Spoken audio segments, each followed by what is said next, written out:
战4比3，飞龙在天。哎，算了，恭喜他夺冠吧。一把，打不过啊，他最后这手感染虫太凶了。最近半年 ，ZVP 56-3给自己点一个赞，冠军。 I don't think Cyril has any chance to save this one, but he continues. It gets killed coming back, and Bunny just doesn't seem to have the numbers. 雷诺就这。 Didn't even notice the Liberator in the main base, I think. So many probes are going down right now. Oh my god, they're trying to get back, but they can't, and so many are picked up. A big clump here from Curie. Tries to split everything up. 결승가는 열립니까? Giant force of Fadelings rolling in and clearing the hell. That's massive. Clum! Mario is once again. Reynor has done it. Cyril did it all, and he is a well-deserving champion.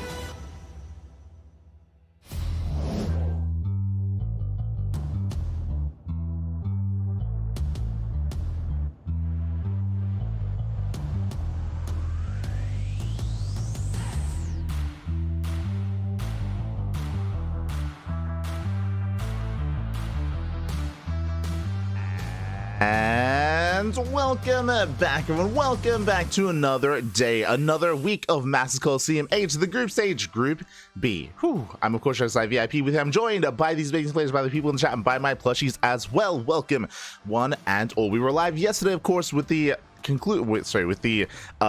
beginning of Group B, and now we're here for the conclusion. We have 3 matches here tonight, 3 best of 3s. We have Rogue versus MaxPax, Reynor versus Skillous, and Reynor versus Rogue.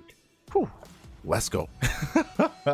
Let us go. Oh my god. So we have a banger of a turnout here tonight. As always, from Massive Coliseum, again, the best of the best players in the world are all facing off here and now before you. And we'll see who can make it out of the group. Oh boy. So far, again, we have had a couple of results coming in. Last night, of course, Skillous did take down Rogue, Reynor took down MaxPax, and MaxPax took down Skillous. So all the players here looking in pretty strong form, except for Rogue. Rogue did take 1 loss, but that is why we're featuring Rogue twice here today, as he has to catch up on those matches and catch up in the group. Oh boy. Oh boy, here we go. Looks like we have some League ratings as 2 players that are poised to make it out of the group as well. Coming into this, I think, oh god. If I remember correctly, I want to say that Yaku said Reynor and Rogue, and I think I said Reynor and Skillous. I can't quite remember the prediction that we had during Massive Coliseum, but regardless, we're getting into our PvZ. We're getting into our PvZ here. We go Rogue versus MaxPax. Again, we were mentioning earlier yesterday how MaxPax's weakest matchup is PvZ. That is true. But as you can see here, when it comes to the history, especially the recent history between these 2 players, MaxPax has a winning record. It's been many, many years since Rogue has taken a series, as Rogue has been otherwise in the military. He has been conducting, of course, his military service. Did recently come back, but Rogue is still rising through those ranks. And I think I would agree with the fact that Rogue, his weakest matchup is ZVP currently. I think he's been looking very strong, very competitive against Terran and against Zerg, but against Protoss, less so. I mean, we already saw that yesterday as well when Skillous brought down Rogue, and I can see MaxPax doing the same here. It's going to be on Rogue to cause an upset and try to bounce back and try to be competitive here and take the series. Otherwise, he will not make it out of the group stage. Oh boy, the pressure is on. The pressure is on. Here we go. As we have our players. Oh, also, there we go. Beautiful. As we have our players here before us. And we have our vetoes. We have our map order as well. Game 1 is going to be on Leylines. Game 2 on Amygdala. And Game 3 is on King's Cove. Whew. Let us go. And again, the pressure is very much so on Rogue. I feel like if he has any special builds, any special styles that he wants to bring to the table, it is meant to be here and now. Here and now, Papi, is the time and place for Rogue. And we'll see if we can bring it back.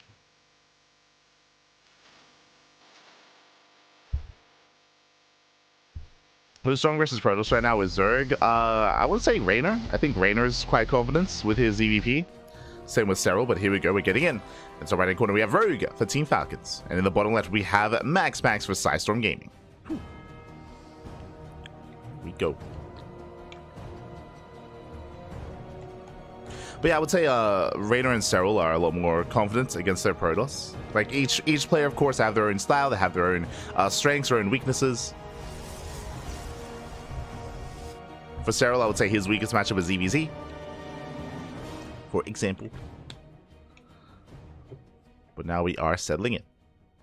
But now we do have our hatch gas pool. We do have our standard opener here out of Rogue going for the initial 15. We'll see if Rogue does lay his gases any further from here. Likewise, we'll see if MaxPax does deviate. Typically, MaxPax is very mid-game oriented. He's very mid-game oriented. He often doesn't really deviate too much early on. He isn't really too aggressive or too out there when it comes to his overall builds. Like, yes, we have seen MaxPax go for something like Fleet Beacon Rush or rushing into Sky Toss, for example, but that is also very map dependent. If we're on some of these more defensive maps, then we can get away with that, but here on ley lines, I expect like a standard opener into mid-game aggression. Here we go. Predictions, puppy. Yes, predictions. They will be open. If you're in the chat, place your bets. Place your bets soon, TM, pappy, for who you think will claim the series and who you think will make it out of the group. Best of luck, guys. Get your Gamba going. It is Gamba time. Gamba time, pappy.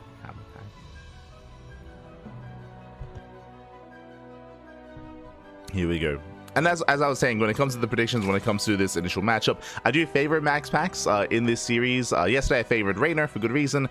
Here I do favor MaxPax, which is also why I was trying to emphasize that I feel like from the side of Rogue, like here and now is a time where we would need him to kind of whip out any kind of like preparation based build. The reason why I say that is because Rogue's ZVP has been very samey. It's been very samey. We've been casting a lot of Rogue against players like Skillous, against players like Hero, against players like Classic, especially amongst the Korean Protoss players, and Rogue typically goes for the same style. Usually the go-to for Rogue is standard opener into a third base, into Ling Hydra, into Lurker Tech, playing very defensive until he can embrace Lurkers, and that's typically where he thrives. But getting to that point can be quite difficult, especially if your opponent is more assertive and is more aggressive and is able to punish you on your way there, or beat you to that tech and beat you to even Sky Toss, for example.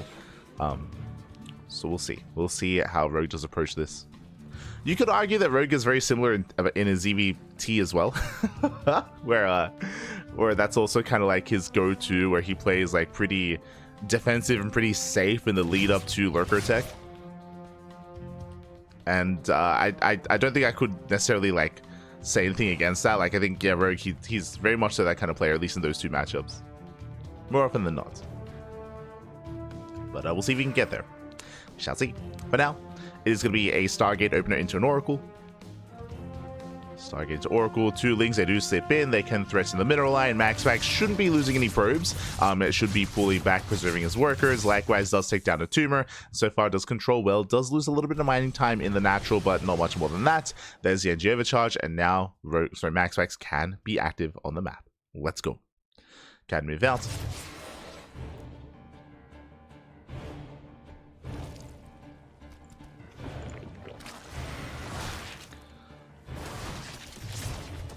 As an episode, Jew shade into the mineral line. So far, the Oracle comes in from behind as well. 4 drone kills, 5 drone kills. Very nice damage here for 2 Adepts. 2 Adepts for 5 drones. Behind this, some more Oracles are on the way. And MaxPax is just gearing up.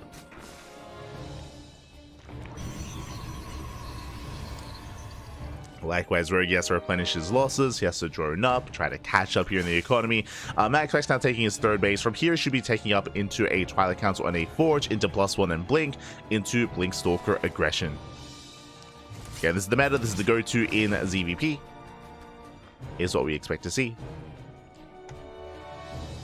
In the more modern, or in this patch's iteration of PvZ, we have seen a rise in popularity of Storm instead of Colossus as a follow-up after Blink Stalker. The reason for this, of course, is the buff to the NG Overcharge, which is a buff to that Storm style, or into the High Templar follow-up, just because you have that much more NG and that much more Storms available to you. So it's been very trendy, for good reason, to follow it up with Temple Archives, Archons, and Storm instead. Colossus-based follow-ups have kind of fallen by the wayside. We see them every now and then, but they're a little more out of meta now.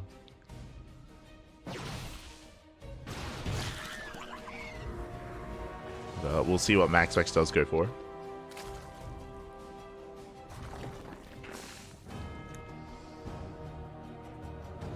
As Double Oracle does move out. Again, going to be threatening the third. to threaten the third base. So far, Queens are keeping up. Lings, they try to find a way in, but so far, MaxPax is all over this. Does deflect the Lings, does defend, and will soon be able to embrace those Blink Stalkers. Until then, the Oracles are still being active. Still being active, still harassing, still applying pressure. Everything so far looking as it should. Meanwhile, plus on melee's on the way for Rogue. This tells us that it is going to be Ling Hydra. Oh, meanwhile, MaxPax not quite ready here at his third. Yeah, he's out of position. Is that position? One probe goes down. Potentially the side defense as well, but not much more. And not much more than that. Good control here by MaxPax, only losing one worker. He doesn't turn back around, which means really it's Rogue that's out of position. He has to race Mac. MaxPax pushing in, going for the fourth. And Rogue can't afford to lose his fourth base. Diving in. Up! The stasis goes off. Brutal stasis! Ay, ay, ay. Oracles they can support. One of the Stalkers does get caught out. Oh, the Oracle as well. A bit of miscontrol here by MaxPax. Yeah, losing 4 or 5 Stalkers. Blink is not done. Blink is done in 3 seconds. And this was a big overextension here. Despite the stasis trap, MaxPax will be losing everything. Now, maybe a little bit of overconfidence here from MaxPax. Pulling a bit of a Bjorn in the sense that he moved out before his Blink was ready. And he got punished for it. He got heavily punished for it. Didn't just lose the Stalkers, lost one of the Oracles as well. And now suddenly Rogue, he has momentum. He has momentum, going for the Cybercore. Cybercore is going to be going down. The army is pinned back. Behind this, Hydrogen's on the way. Visation Bit's on the way. If you're wondering, why is the Visation Bit so fast? With the Hydrogen, as we mentioned, Rogue's usual goal, his usual win condition, is rushing into Lurkers. He's rushing into the Lurkers as we speak, but he has so much more momentum on his side because of this early game, because of that early failed move out from MaxPax. So again, he got completely caught out.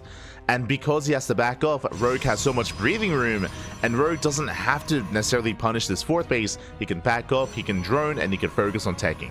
But he's not stopping. 32 more Links on the way. Drop Lords as well. Rogue, he knows he has momentum. He wants to make sure he can make sure that he's active and he doesn't allow MaxPax to get back into this game.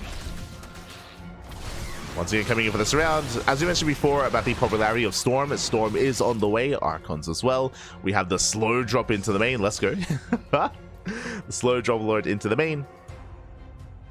Rogue is being forced back. Looking at the drone count, I do think that Rogue could have gotten away with droning up a little bit more. He's at 75, I think he could have gotten up to 80 plus workers at this point, and then embrace that tech. So Rogue is not droning up as much. Ooh, meanwhile, the unload hidden. No vision in the main. And Rogue, he does slip into that main base. Getting a couple of workers. It's going to be 3 probes going down. Not bad. At the same time, hits the main army. Storm is not done. Yeah, still 10 seconds away, but the High Templar should be safe. Yeah, they are going to be safe here. Ooh, I say that 1 High Templar goes down. I think 2 even. Uh-oh. Those are some brutal losses here for MaxPax. Losing every High Templar, actually. So now he has no Storm saved up. He should have the NG overcharge for like a Storm at least immediately, but yeah, MaxPax is in a rough place. And Rogue is about to max out. He's about to max out, and he should be maxing on Lurker tech. Lurker Den is done.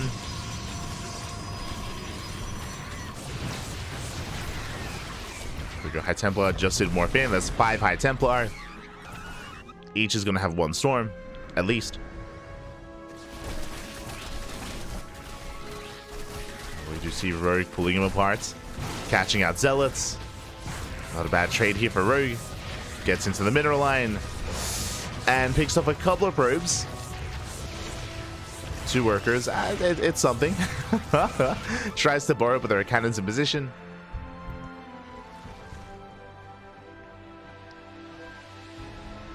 Lurker upgrades on the way. Night Swarm as well. Oh, and Rogue, he's on a bit of a timer here. This is why I was really concerned with his lack of droning. Skytoss is on the way, and Rogue, I don't think he has enough Lurkers here to actually break through. Not yet. Things they come in from behind. They catch out the cannon and the shield battery. Some decent pickups here by Rogue. Again, MaxPax, Skytoss is on the horizon here. And Rogue, he needs to strike before Skytoss really comes into play. There we go, 2 more Stargates, 3 in total. Another link drop into the main. He's forcing MaxPax to throw down more cannons, more side defense. This is some nice invert damage. Nice. Dropping back in. The lurker count is getting higher. Getting up to 10 plus lurkers. I want to say 12. Nidus into the main. Uh-oh. And again, MaxPax, I don't think he does have vision. Whew, that was close. Oh, Stargate goes down. But thankfully, the Nidus is going to be denied. Lings they bar in the main, barely out of vision of the cannons. Massive Dune drop into the main base as well. Oh, the lurker is also on the way. I mean, this one position here has been abused so often here. MaxPax, finally, he was forced to throw down a pylon and now positioning some stalkers. But it took far too long. The damage has already been done.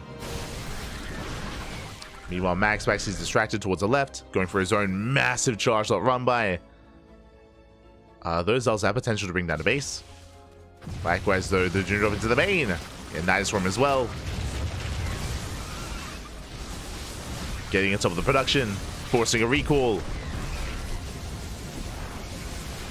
And the lurkers, they can trade well here. There are lurkers backing him to defend as well. So far, Rogue, he's holding. He is holding on. He's denying upgrades, denying some of the production. And he's pulling MaxPax apart. His main army just now rotating into the main. Zealots, they do find another expansion. Somewhat. But again, he cannot fight the lurkers head on. Yeah, and Rogue, he is doing is pushing further into the main base, getting on top of the Tempest. On top of the Stargates, I should emphasize. Under the Tempest. MaxPax, he's committed. No Storm with this army. Lurkers, they race back home through the Nidus. Storm's now coming in. Lurker kind of still looking quite healthy. Yeah, MaxPax, he kind of pushed into these bases. We'll clean up the Nidus Storm at least. But Rogue has momentum. 8 more lurkers on the way. He's reaching his final form. The Lunkers, Pappy. They're coming.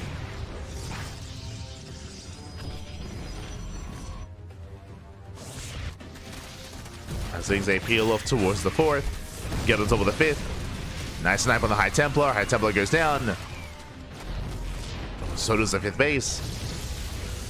And Rogue, he's just everywhere. Lings in the forward bases. Nidus Storm into the main. And the drop lords as well. He doesn't stop. He keeps going.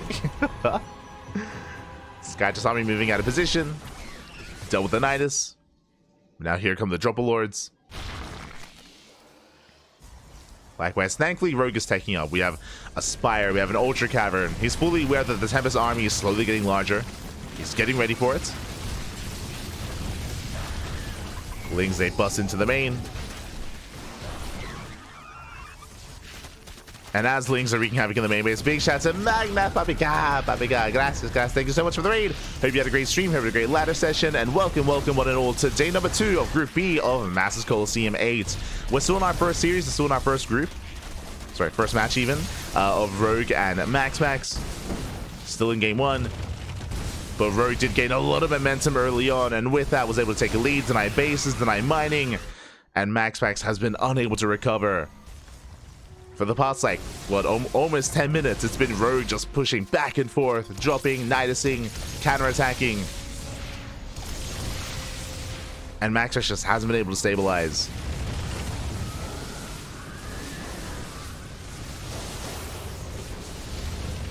Do get a cloak being activated. No detection here for Rogue. MaxPax is holding on, forcing back the main army. Does force him back.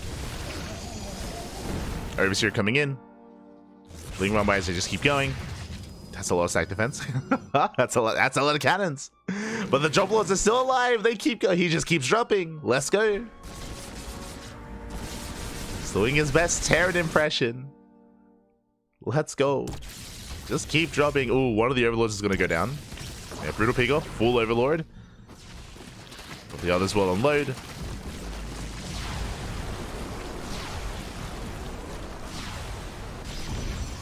Likewise, Ling's trying to catch out the High Templar. He gets one. One High Templar goes down, the Immortal as well. Ling's they dive in the production. Ooh, nice cloak. Does save the base.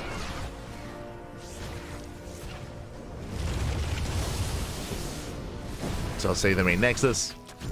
But Lynx, they're still wreaking havoc. They're still finding damage. 11 probes go down. And MaxPax is stuck on 47. And again, MaxPax, he lost the forward base as well. He lost his fourth, lost his fifth. MaxPax, he's stuck on a 3-base economy. He cannot afford Sky Toss. Like, he has the tech, but he doesn't have the money for it.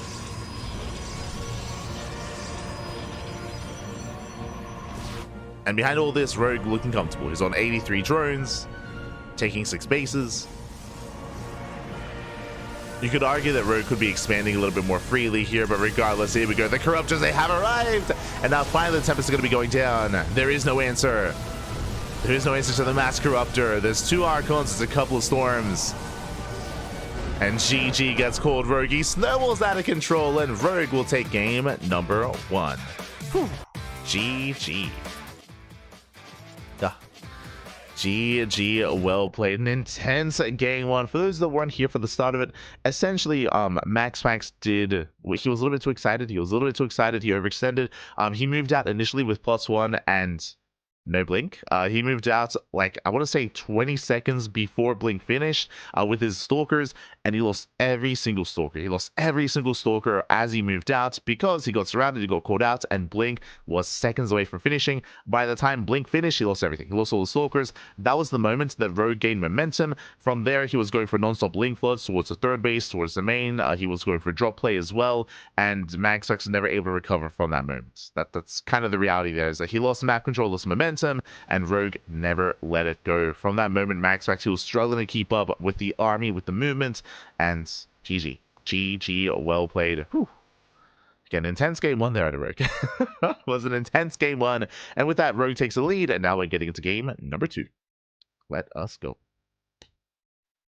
Rogue always looks so happy. Yeah, it's Rogue. Let's go.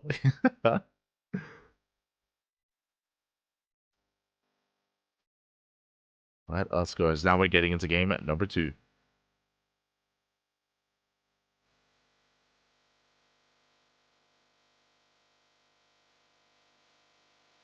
Clearly, those plush toys are the real casters. The human on screen is just an image. You're not wrong. You know what? This is AI, Pack. This is AI. Speaking of, there we go. And in the top right-hand corner, we have Rogue for Team Falcons, leading the series 1-0. And in the bottom left, we have his opponent. We have MaxPax for Psystorm. Down in the series. Let's see if we can bounce back and force the ace match as we load it into Amygdala. Now, what I will say, especially against this more Ling harassment heavy style, is that it is more difficult to pull off that kind of aggression on Amygdala. I mean, there's a bit of a give and take here, but it is more difficult to be aggressive just because of how long it takes to rotate from one side of the map to the other. It is a little bit easier to rotate between your bases defensively just because it takes less time to traverse that terrain and traverse from one end to the other than it is to be aggressive in such a manner. So we have seen a lot of players attempt and struggle to go for run-bys and go for aggression on Amygdala, typically why we see more standard early to mid games into a more macro-oriented setting. That does change once the rocks get knocked down and once the map opens up a little bit further in a longer game state, but early on it can be more difficult to be assertive. But we'll see. We'll see how our players do approach this. Specifically, when I say difficult to be assertive, difficult like harassing specifically, rotating between the bases. You can still commit to one strong push. We have seen a lot of successful 8-gate, 3-base all-ins, for example. Quite a lot of that actually over the past couple of weeks. But we'll see. As for now, we are going to be opening up Hatch Gas Pull. And we'll see how our players do adjust.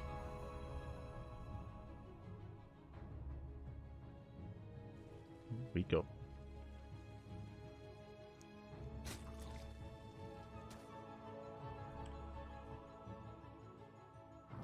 So we're gearing up and getting into game 2.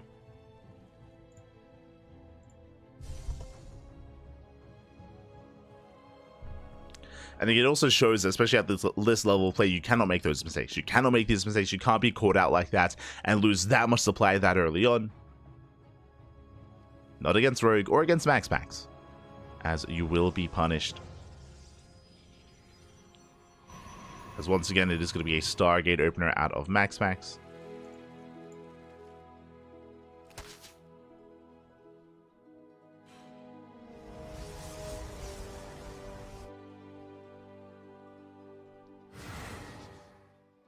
And we should be seeing the same start to the game, at least from our Protoss player. Like Stargate open it into Oracle, into a third base, into +1 and Blink.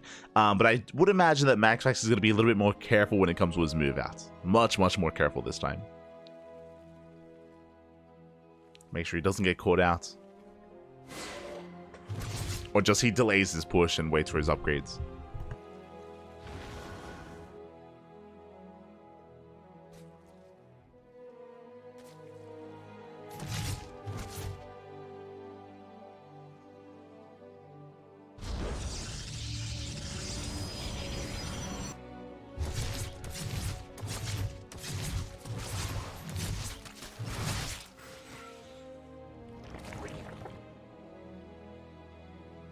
You have MaxPax just gearing on up, takes down some of the tumors. Some of the tumors do fall. Third base now on the way. I would imagine that Rogue is going to take the same approach. There it is, Eva Chamber. Eva Chamber's on the way. This should be for +1 melee. This should be for Ling Hydra. Should be for Ling Hydra here out of Rogue once again. He's not really one to be too Roach heavy in this matchup. That's an earlier Twilight Council. Hello, MaxPax. What's going on? Okay, so MaxPax is deviating. Straight away, Twilight Council. Now, this could be one of two things. This is either going to be early Blink for an eventual 3-way all-in, or this is going to be for Glaive Adepts instead. But again, this Twilight Council is much earlier, and there is no Forge. So there's no upgrades, there's no longevity to this kind of build opener that MaxPax is going for. So it's going to be much more assertive, much more aggressive. Again, two options, Glaives or Blink. Which is it going to be? My eyes are glued. There it is, Glaives. Okay, so it's gonna be that Stargate opener into expand into Glaive Adepts. Now, this is designed to punish a player that is skipping roaches, but as we can see, +1 range is on the way, and the Roach Warren has been thrown down. Ay. Now, if Rogue had done the same build as last game, which was Ling into Hydra, then he'd be in trouble. But because that Roach Warren and because of +1 range, this tells us that Rogue does plan on making roaches, and that's gonna be ideal against the Adept Aggression. Oh boy. Overlord comes in for a scout, and the Overlord should confirm. Like, how do you confirm this? Not just the research in Twilight Council, but the lack of Forge. Lack of Forge is going to be the tell. And I believe Rogue sees everything in the main. Yeah, now we get the delayed Forge. Rogue does scout it. He is now aware. Sees how late the Forge is. And you can see he's making roaches. Yeah, he's making roaches as we speak. You can see Rogue, he cuts workers at 55. That is less than 3-base saturation, just to make sure he has roaches. And here it comes, the Mass Glaive Adept. Now, knowing is half the battle. Sure, Rogue knows what's going on, but can he defend? Can he survive? Can he weather the storm? So MaxPax, he is amassing his army. You can see Rogue fully walling off at his natural. MaxPax, he wants to knock down that wall, though. Yeah, he wants to and he will. Wall gets knocked down. Slowly making his way in. Stage trap goes off. Oh, and that means that Rogue cannot chase through. He's got a hard time chasing him down. Boys being pulled away. Adept say shade into the main, but Rogue, he was quick to pull away. Only 2 drone kills for now. Oh, but that is quickly stacking up here. 5 drones, 7 drones going down. That is arguably too much already here. As we head in towards the third, and we're getting even more drone kills. Nice Eva Chamber block. Very nicely done.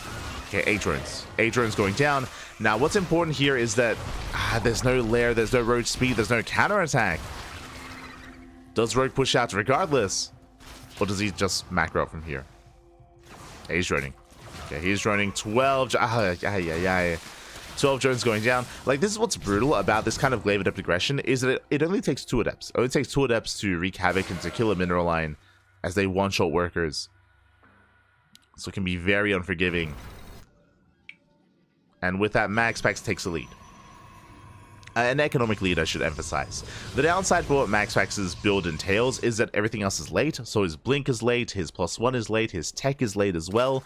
But he is ahead economically, and if he doesn't have to worry about a counterattack, he's fine. And as we can see here, again, there's no roach speed. Because there's no roach speed, Rogue, he's stuck at home. He's stuck droning, stuck saturating. And MaxPax will be able to get away with it and recover. So far, a good start for MaxPax. Now he's finishing up Blink, finishing up the rest of his upgrades.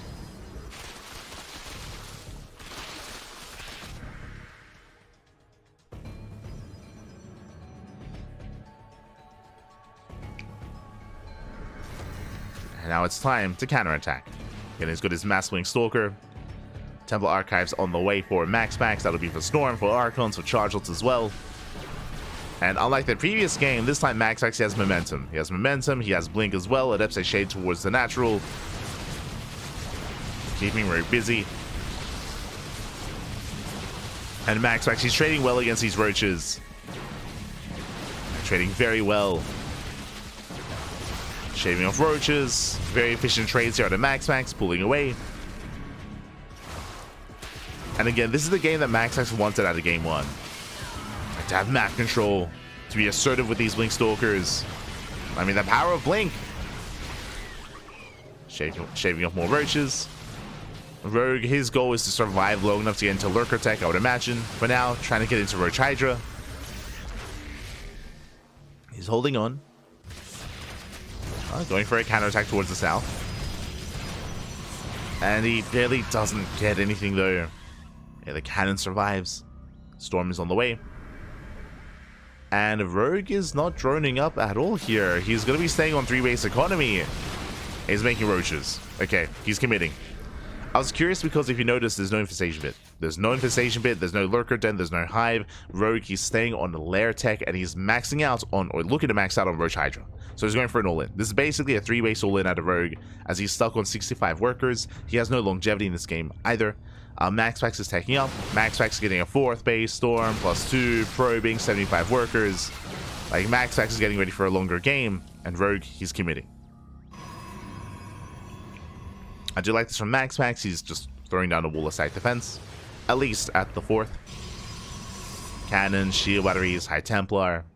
He's pretty well fortified there at the 4th base, but Rogue is pushing towards the natural. Storm is done.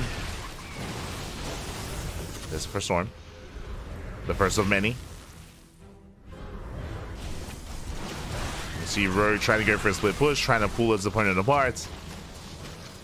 Ooh, Storms are going to be popping off. Brutal Storms on the Hydras. And the Roaches as well. Rogue has to retreat. No more Storms. Zealots here towards the main. Warpins are finishing. And yeah, Rogue, he's not getting any ground. He's being broken. Max actually defends towards the left. He defends towards the right. He counterattacks across the map. And Rogue, he's falling apart. This all-in, I mean, it's all he had. Especially after the rough start, after losing so many drones. It was one of the only options. It was either go for the all-in or just turn them up real hard and be greedy. And try to, like, stabilize and get into lurkers. Both would have been rough. And MaxPax is pushing it from both sides, from both ends. Guiding back. Moving out towards that natural. Again, MaxPax takes that supply lead. Bearing in mind, Rogue also has inflated supply as well because of the roaches. So it's looking even more bleak here. A nice Storm. It takes a long time to reinforce, so MaxPax, he is overextending here, losing out his High Templar and some Immortals. So MaxPax has to calm down. And again, he's taking. Working towards the mothership. Sky Toss. All going to be on the way.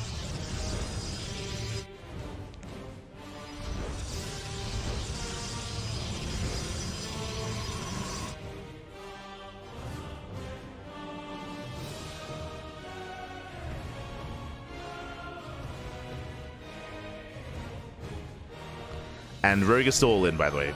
This entire time, for the past like 5 minutes, if you remember, we were talking about how Rogue, he was 3-base all in, he didn't make any workers, he was stuck on 65 drones. He still is. Like, like Rogue, he has not droned whatsoever since then. It's all or nothing. Pushing in, takes some massive storms to the face. Only one Immortal with this army. At the same time, MaxPax pushing in towards the north. And Rogue is gaining ground. He's getting on top of the 4th base. He's breaking through. He's going to take down the expansion. At the same time, though, he also loses his own 4th, trading a base for a base. A 4th for a 4th. And MaxPax is already expanding. He's already taking another backup expansion. Stasis going up.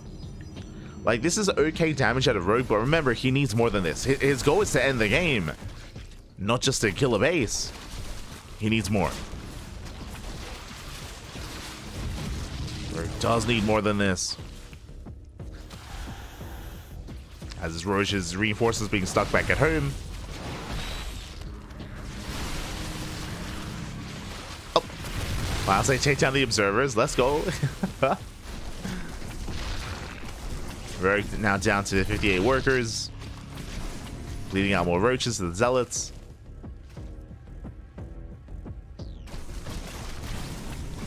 MaxPax, he has not begun Skytoss production yet. He totally could. He has the fleet beacon. He can start Tempest or carriers. But now they're sticking with the ground army.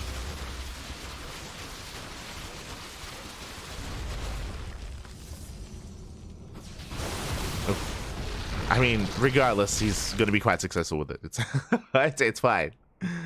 Perfectly fine. Again, MaxPax has nothing to worry about. Like, there's no lurkers that he has to be concerned by, I mean. He can just push in.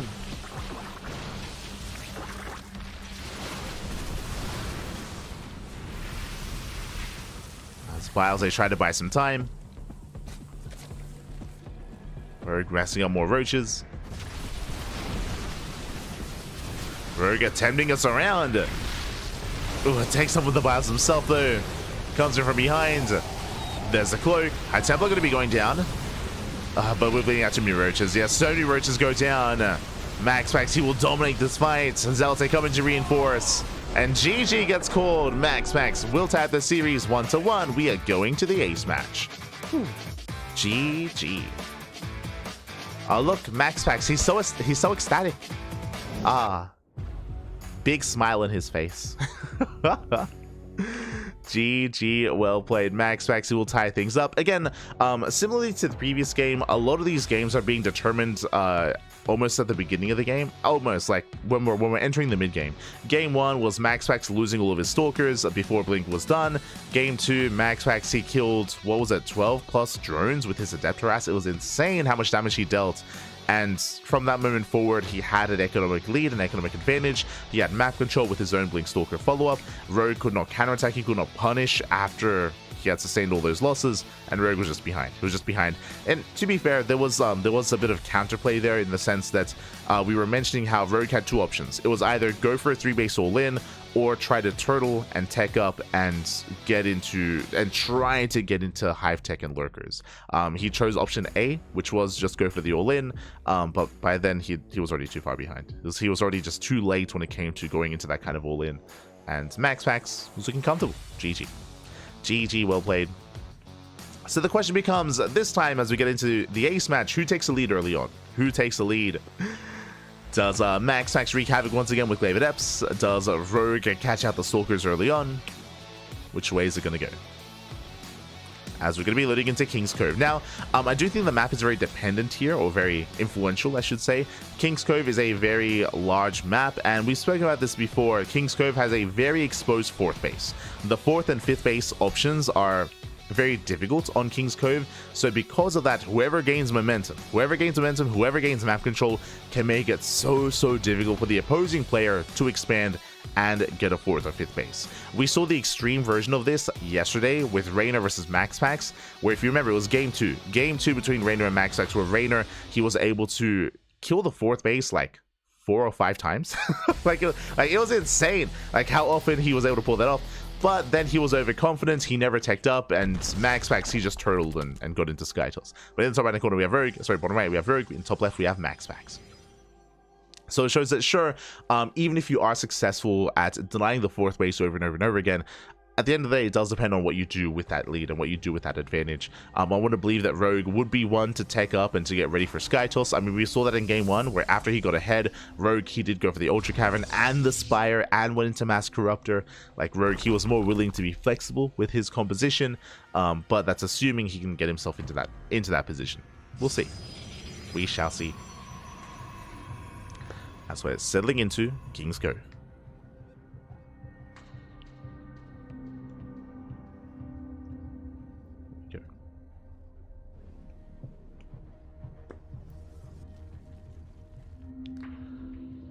As from here, We are going for what looks to be a gasless opener. Okay. I'm still on the fence about gasless openers in this matchup, I'll be honest. But Rogue is going for a hatch pull into, I would imagine, earlier hatchery opening. Okay, there we go. Gas now being taken. But there's a bit of a give and take here. On the one hand, Rogue has earlier queen production, earlier queens, and earlier lings, and earlier drones as well. The downside is that Rogue's gas is very late.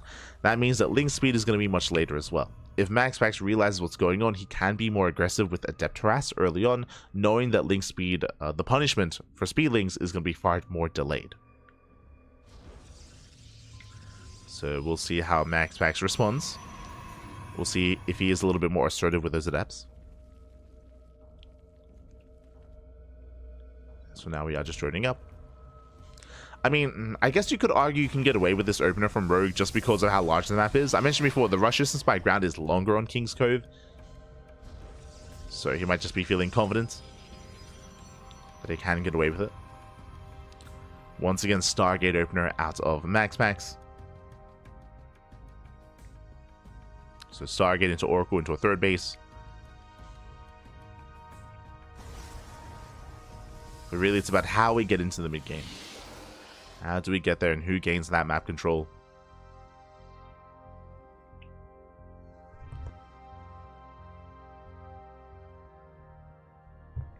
As long as they sip into the main, they get a full scout. They can threaten the mineral line. And they deny some mining time. Just being as annoying as possible. They shouldn't kill anything. They just force workers off the mineral line. They force some inefficiencies out of MaxPax. Adept has arrived and the lings go down. Lings do go down. And again, because gas saturation was so delayed this game for Rogue, ling speed is just now starting. It should be soon starting. Yeah, there we go. So again, ling speed just now begins. As I mentioned, because of this, if MaxPax had opened up double Adept, he could be moving out across the map. But as we can see here, MaxPax opened up Adept into Stalker, not double Adept. So instead, MaxPax is chilling back at home. He's expanding, he's getting a third base, and he will only really be active early on with Oracles.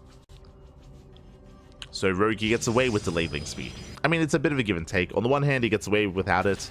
True, but it also means that he can't really apply any pressure to the third base of MaxPax. We're just droning.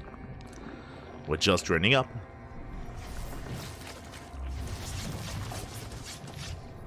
MaxPax getting 2 drone kills. Not bad. Gets 2 workers. We do have the Evo Chamber on the way. Now, I would imagine this is going to be for plus on melee. I would imagine plus on melee here out of Rogue. Yep, there it is, plus on melee. So it confirms that Rogue, he intends to go into Ling Hydra. Nicely done, catching, oh my god, catching tracer workers. 5, 6 drones going down. Oh, this is getting a bit too much here. 6 drone kills is brutal. Especially considering the fact that Rogue, he intends to be, or he's trying to be greedy here. But again, so this should be a similar setup to game 1, where Rogue is going Lings into fast Hydra, into fast Lurker Tech and fast Hive Tech. That should be the goal. And then once he gets into Lurker Tech, his goal should be to deny the 4th. That's when he can start denying the 4th base over and over and over again. We'll see if he can get there. It's going to be on MaxPax to vie for map control. Forge on the way, Twilight Council on the way. Getting to +1, and Blink.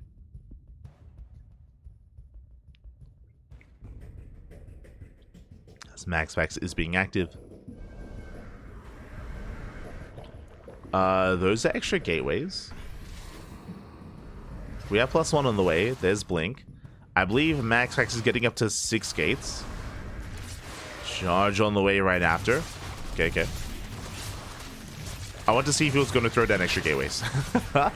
Nice round with the Lings. Queens, they move forward. Oh my god, they almost do get one of the Oracles. The Adepts, they get shut down. One queen does fall though.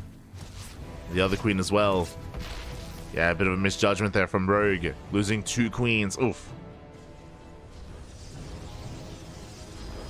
And there's the further tech. So Charge, Temple Archives, Robo, Storm, Archons. But Lings, they get across the map. No shield battery. Uh-oh. Bit of a mistake here from MaxPax. No shield battery. Stalkers go down. Massive pickoffs. Rogue does catch 2 Stalkers. There's the infestation bit. That's going to be for Hive Tech. There's a Hydrogen. And again, for the time being, Rogue, he should be delaying his Hydra upgrades to just rush into Lurker Den and Lurker upgrades as quickly as possible. This is like Rogue's go-to. Like the Lunker Rush back. The Lunker Rush.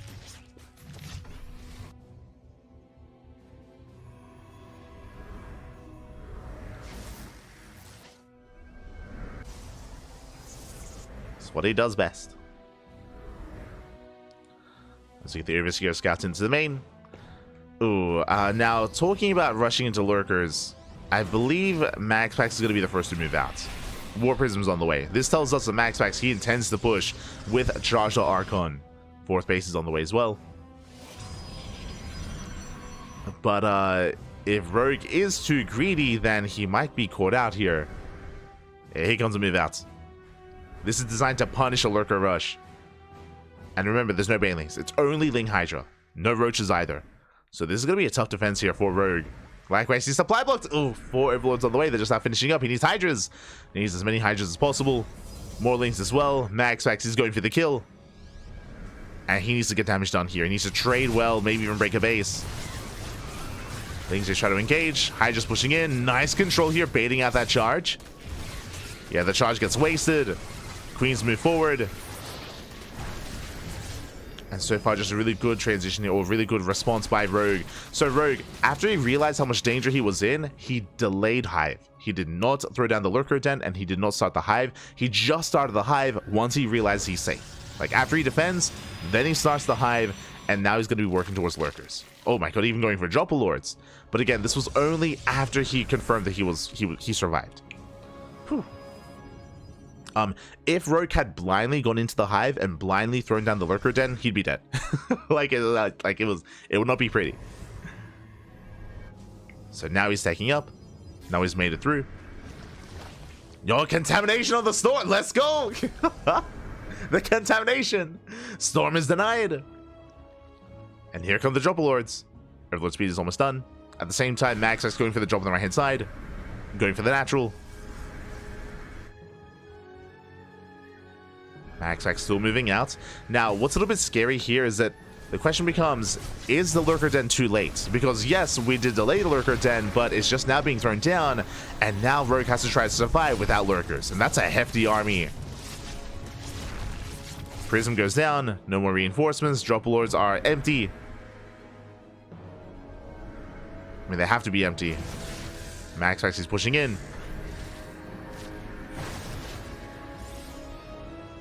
Rogue has to survive. Lurker Den is almost done. He has to buy a little bit more time. Rogue gets supply blocks. 6, 7 or more Overlords on the way. Hive is done. Hive upgrades in production as well. 9 Overlords on the way. Jesus. Oh my god. That's a lot of Overlords.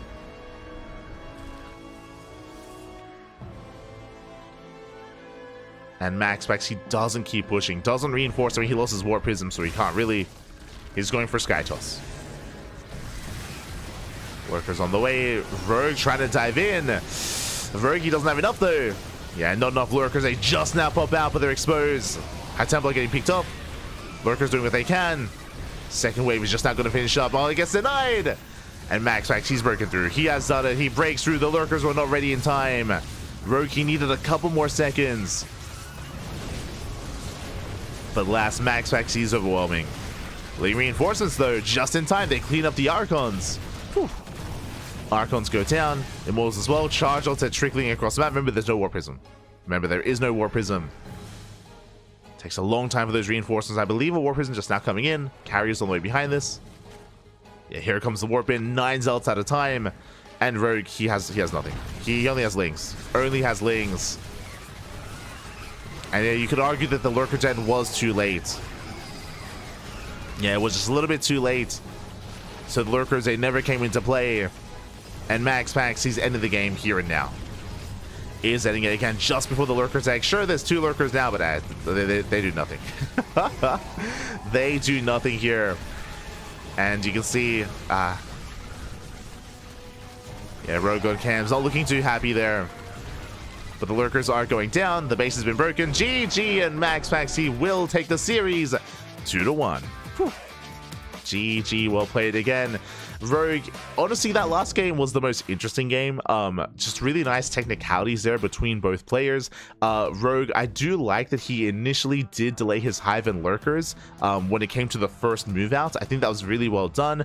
When it came to the second move out, though, I do think that Rogue, he delayed his Lurker then too long. I think he delayed it a little bit too long afterwards. By the time it was finished, I mean, he just didn't have the room to actually make any Lurkers. It was too late by that point, but it was too late by like 20 seconds. To be honest, like it was like a 20-second interval there, and if he had gone a little bit earlier, and if the lurkers had actually finished morphing in, then most likely he defends. Like that was so close. That was such a clutch moment there for MaxPax to push in when he did, and for Rogue to just not be ready in time either. GG, well played. You could also argue that something that didn't help him either was the supply blocks. If you remember, he was making 9 overlords. That was when MaxPax was moving out. That's when the supply block happened. That also did hurt him as well. With that, GG, well played.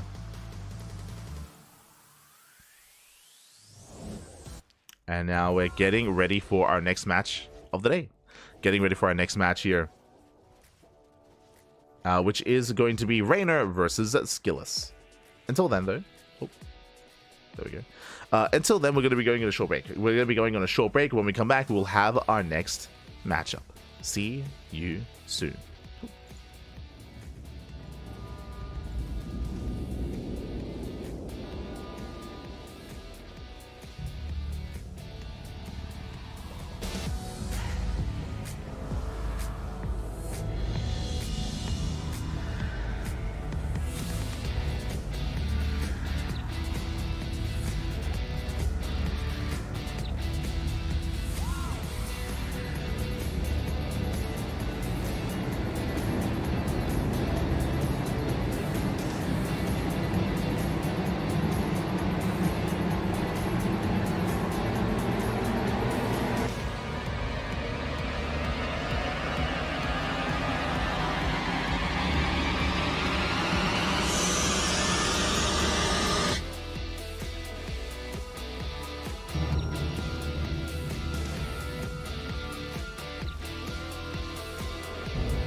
And we are back. We are back with our second match of the night with Coliseum 8 Group B, day number 2. Whew.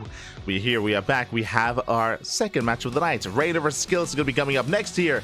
And once again, unfortunately, Reynor, he has no camera available. We saw the same thing yesterday as well in this match versus MaxPax. But regardless, we're still here with that series. And a big shout to Nikita for having his camera. Let's go. He's ready, he's excited, and we have our Vitas. We have our matchups here. Game 1 is going to be in Ley Lines, Game 2 on Frost Line, and Game 3 on Whispers of Gold. Whew. Here we go. As we're jumping into game number 1. And in the top right-hand corner, we have Reynor for Basilisk. And in the bottom left, we have Skillous for Team Liquid. And if you're in the chat, you know what time it is. It is a Gamba time. Predictions are open. Place your bets on who you think will take the series. Best of luck. Best of luck in the chat. Ooh, as those predictions are open. Coming into this, just like the previous game, I would favor Reynor. I would favor Reynor in this series. But what I will say is that Skillous has been improving a lot over the past couple of weeks. We saw that in the qualifiers for this tournament, not just the qualifiers, we saw that in the Lima League as well, with Skillous just completely popping off, taking down some massive names in the scene, in the region. Players like Solar, for example. Can you do the same to Reynor? I should also emphasize, Skillous, he took down Solar and he took down Rogue. He took down Rogue yesterday, he took down Solar during the qualifiers as well. I do think both those players are comparable to Reynor. Comparable, but we'll see. We shall see. As Reynor has some killer ZVP.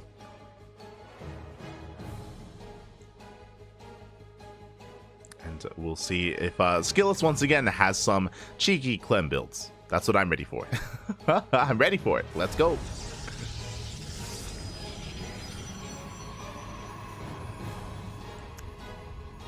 Here we go.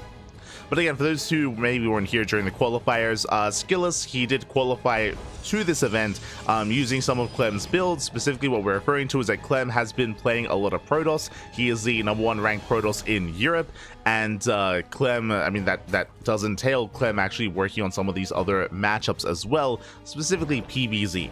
Did, of course, impart some wisdom onto Skillous, did give him a build to make use of, and Skillous was able to make full use of it against both Solar and against Rogue as well in yesterday's run, in yesterday's matches.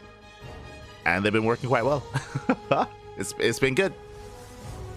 The TL boys, they're crazy.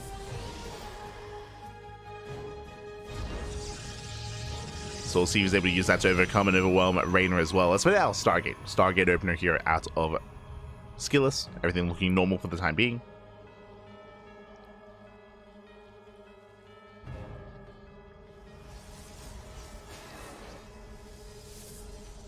Here we go.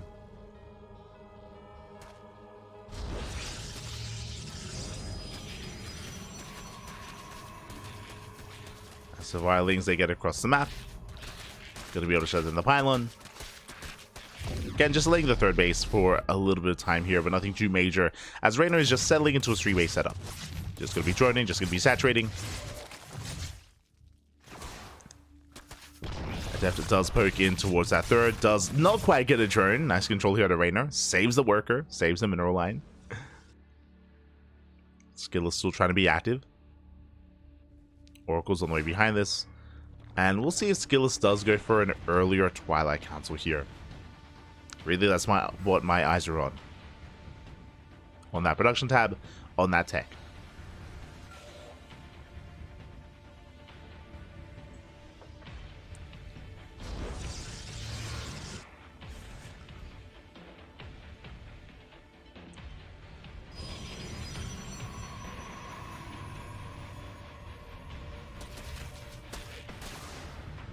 Here we go, Ling's getting across the map. Nice surround. The Adept is going to go down. The Oracle's out of position.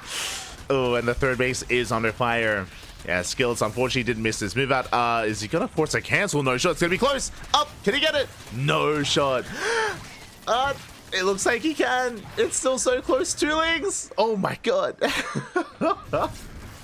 A couple more hits, that would have been game then and there, by the way. If Skillous had to cancel that third base, that would have been over, but no, he barely does save it, just barely. Gets 4 drones across the map for 1 Oracle, doesn't lose it. Whew. And with that, Skillous finds himself in a nice position. He killed all the Lings, he got 4 drone kills, he saved the 4th base. Sure, he lost 1 Adept, but honestly, as the dust settles, that was a better trade for Skillous. Could have been disastrous though, like it could have been awful. But he's looking good. He's looking good.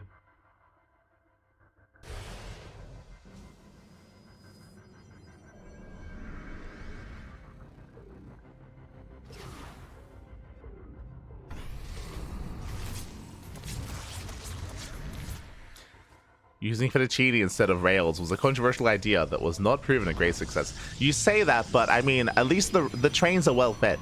They're well fed back. Ah, the Fettuccine. It's beautiful. Maybe the Fettuccine was just overcooked. Needed to be al dente, baby. That was the mistake. So we're settling it. So far, Reynor getting to plus on melee is working for a Ling Flood as well. Plus on melee does typically indicate is going to be Ling into Hydra Tech. The lair was a little bit more delayed though, and that's a massive wave of Lings here moving out towards left hand side. Things are moving out. Ahí están. Ay.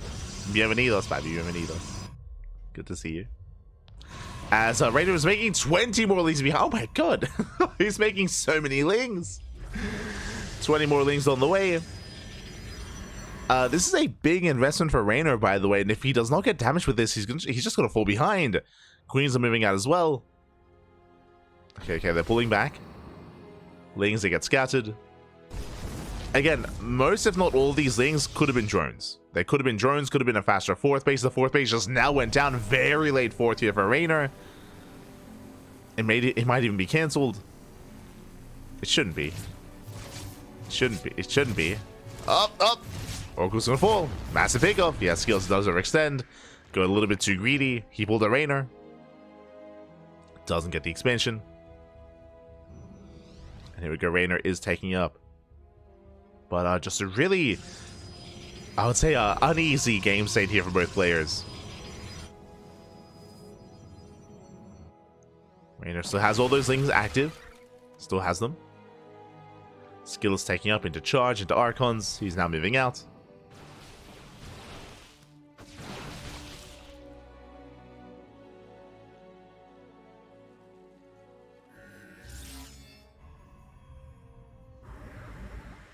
True. This is a PSA. Don't overcook your pasta.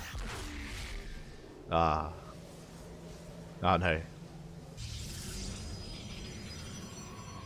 Doesn't do well for your public transport. As Skillous moving forward, cashing out a lot of Lings. Nicely done. Lings get caught out. Skillous taking his 4th base. Likewise, Reynor taking into Hydras. As mentioned, going to be Ling Hydra here from Reynor. Nice Lings here from Skillous. Shaving off a little Lings. Well, he's about to get surrounded. Lings coming from behind. Skillous has to get the hell out of here. Gets surrounded. Oh my god. Initially he traded well, but yeah, those Lings, they will punish. It's going to be, what, 2, 3, 4 Stalkers going down. Brutal losses. Barely does blink away. What was initially a good trade, now things are going south. And Reynor, he's overwhelming the main army, moving forward, catching out more Stalkers. Expensive losses here for Skillous. Has to pull back. Oh! Getting a Hydra. Barely not. The transfuse! Oh no. The transfuse was clutch. And Reynor, he does catch the Archon. He can keep going. And he might even get the 4th. And the 4th base is exposed. Skillous, he has to hold on to it. Barely reinforcing in time. Likewise, Reynor still rallying across the map. 24 Lings in production.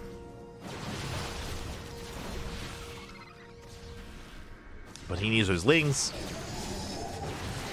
Does need them here and now. Pulling back. Once again, clutch transfuse. 1 Hydra finally falls. And Skillous is barely holding on. Unfortunately, Storm just now starting. That is late. The Storm was heavily delayed, and without it, defending against Lingbane Hydra, it's going to be difficult. Oh, but the charge will slowly get across the map. They distract Reynor. Baneling's waddling in. Oh my god. They didn't quite get into the mineral line. Reynor was distracted. 3 drones going down. Skillous buying time. Nice target firing on the Banelings. Sniping what he can. There's still so many Banelings though. And they're getting to the mineral lines. Probe's going down. The 4th base goes down as well. And Skillous, he's up against the wall. Again, he just lost too many Stalkers earlier. Storm just now finishing. Not bad. Decent Storms.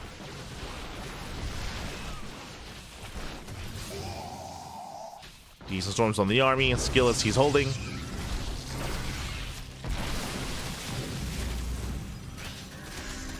He's holding on.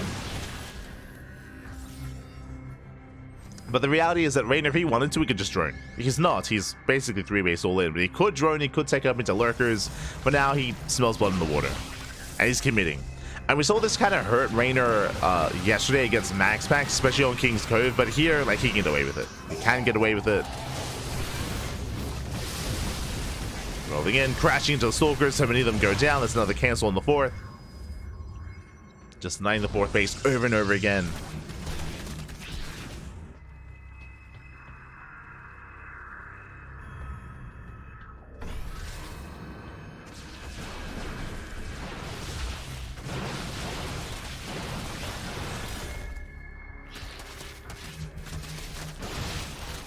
Oh no.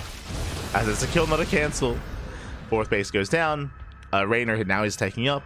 Infestation bits, lurker den, he's droning, taking gases. I do appreciate that Reynor, he's thinking further ahead this time. He is ahead, don't get me wrong. He is in the lead. But he's making sure he secures that lead. Making sure he doesn't throw it away.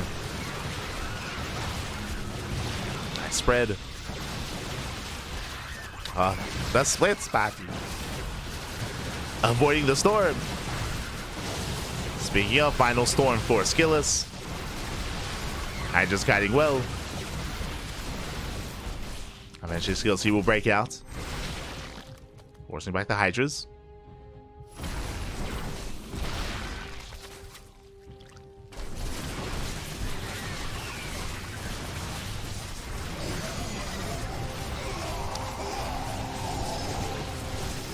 And at this point, yes, Skillous, he's committed. Like, he's pushing deep onto creep. I mean, he has to. What else can he do?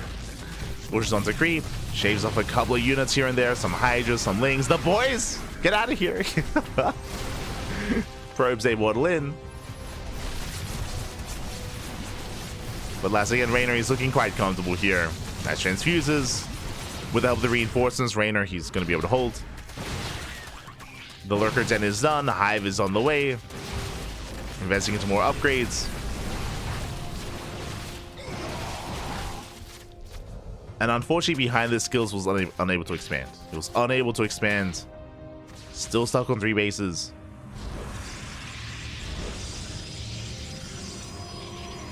Still in a dire position.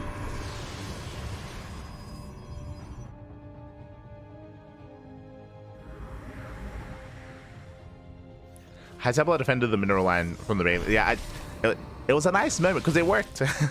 like it was crazy. Getting some nice moments out of Skillous, doing whatever he could with what he had, but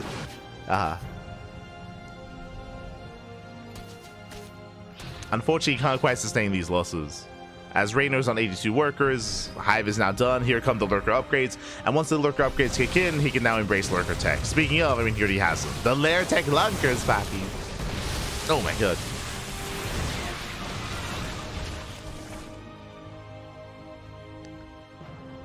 The Lunkers are here.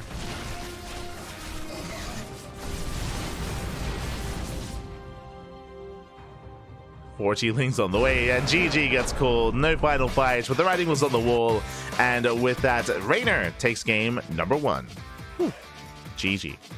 GG, well played. Reynor does take a lead in this series. Again, Reynor was able to get quite a lot of momentum in this game, denying the 4th base, and not just that, but able to strike and punish Skillous just before he could really get things going. I'm specifically referring to the moment, if you remember, Skillous, he stasis so many lings and he pushed forward, and Skillous, who was trading well, and then the stasis behind the army ran out, and then Reynor got a surround. He got a surround on the stalkers and he killed, was it like 7? I think it was 7 stalkers there immediately. Then from there, Reynor just kept pushing, killed 7 stalkers, and then Lazy Siege won the 4th and killed the 4th, right? He was able to deny the 4th base and just never allowed Skillous to recover from that movement forward. Because Skillous was focusing on surviving, even though he had his Temple Archives done, he couldn't start Storm. Storm didn't begin until like 2 minutes later, because he was just fighting for his life, trying to hold on to that 4th base and hold on to that position. Eventually he did, but it was after the fact that he started Storm. Because that, it just made things even worse or even harder, because then he was stuck fighting Lingbane Hydra for even longer with purely a gateway army. By the time Storm kicked in, too late. Too little too late. GG, well played with that. We're getting ready for game number 2. It's going to be on Frostline. Getting to Frostline, a much larger map, but the bases are still much more exposed, and I'm expecting Skills to be a little bit more assertive and aggressive this time, but we'll see. Let's start. As in the bottom left-hand corner, we have Reynor for Basilisk. In the top right, we have Skillous for Team Liquid.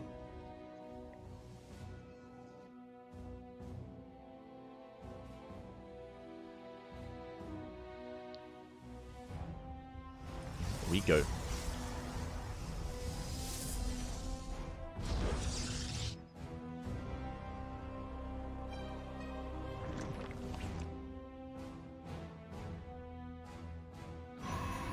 As we are settling in, Reynor just going to be opening up. Hatch gas full. Hatch first at least. Is opening up.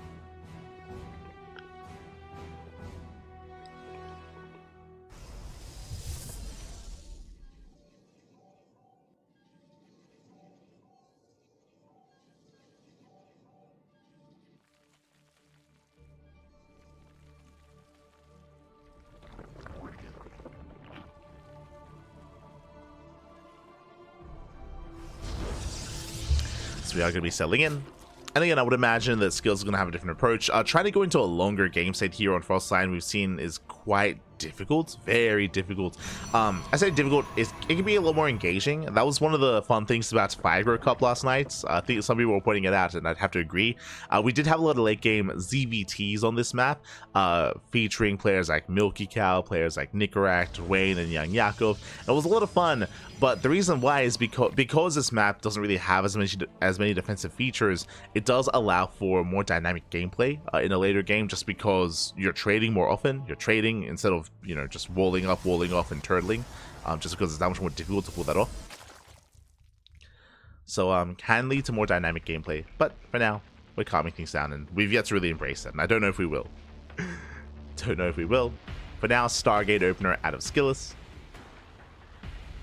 So far so good. And we'll see if Reynor decides to invest into Roaches this time instead. As a reminder, last game, Reynor, he was very invested and very committed with Ling aggression. It was a wild start to the game, if you remember, where Reynor, he invested and he didn't quite get the 3rd base. He threw away like 20 Lings to do so. Didn't get it. Then he made like 50 more behind it. It was crazy. In the end, the Lings did pay off, true. Eventually. Those are the same Lings that surrounded the Stalkers.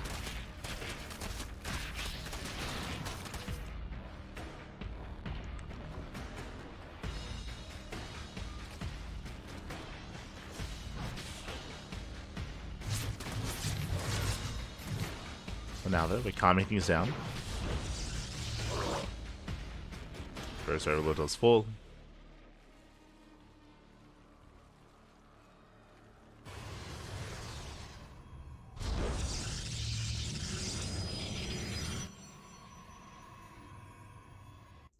Going for the initial Oracle, expanding, getting 2 more Oracles behind this, I would imagine. No, that's a Robo, okay! Yeah, my attention. Skillous going for the rope into Twilight Council. This screams Archon drop. Okay, so single Oracle into an Archon drop here. We've spoken about this build before. This can be quite successful, especially on certain maps. The goal here is to be a little bit more defensive, build up a heavy Archon and Immortal count, and snowball out of control with a death blow of an army down the road in the mid game. See if we can get there. Again, with this robot, we should be seeing a Warp Prism into a Temple Archives, into Warping in High Templar, Warping in Archons. That's usually how this build does open up. Yep, there it is. There's that Temple Archives we did mention. Again, into Archon drop. This is a very niche build. It is done quite a lot, mainly by European players. This is not really seen at all amongst the Koreans, but we see this a lot from players like Christianer, players like Strange, players like Skillous as well. I think we've seen... What else am I thinking of? I think we've seen Showtime do this, true. We've seen Showtime do this as well, especially last year. This build was a little bit more popular last year, like 2023. But still has its place.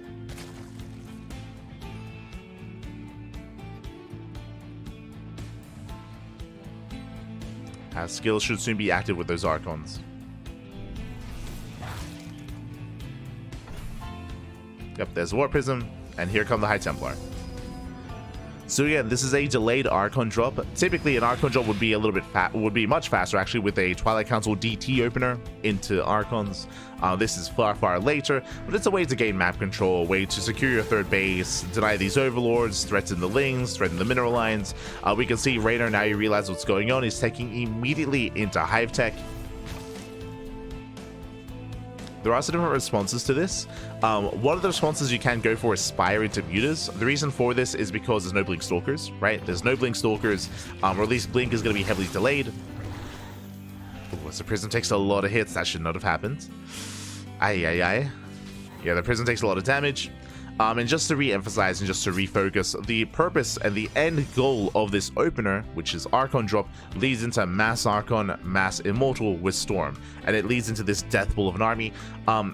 As I mentioned, this was more prevalent last year. This is also, I believe, why we saw the nerf to the Immortal. If you remember, in the most recent patch, the Immortal attack rate was reduced by like 10%, just because like this heavy Archon Immortal based composition, it was doing a lot. Like you could have like a line of lurkers and the Immortal Archon just breaks through the lurkers. Like it doesn't like they didn't even care, mate. It's crazy. Once you get to critical mass, of course.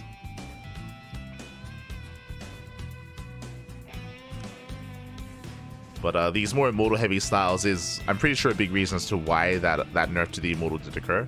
But that hasn't stopped people from doing this. Like we've still seen this style succeed, like despite the nerf to the Immortal. Still quite potent.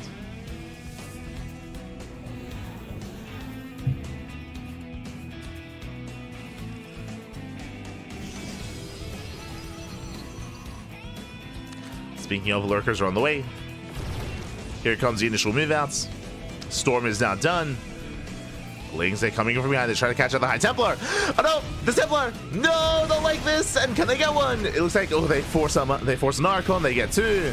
Aye. That is brutal. And what was supposed to be 5 High Templar down to only 3. Down to 3 High Templar. Skillous, he does throw down a 4th base. That is getting rid of at least 2 storms. Could have been up to 4 storms as well, which is actually a big blow.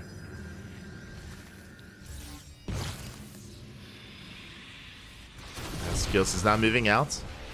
We have a wall of roaches here waiting for him. Lurker upgrades on the way. Lings, they catch out an Immortal. Immortal gets caught out. It is going to be saved, thankfully.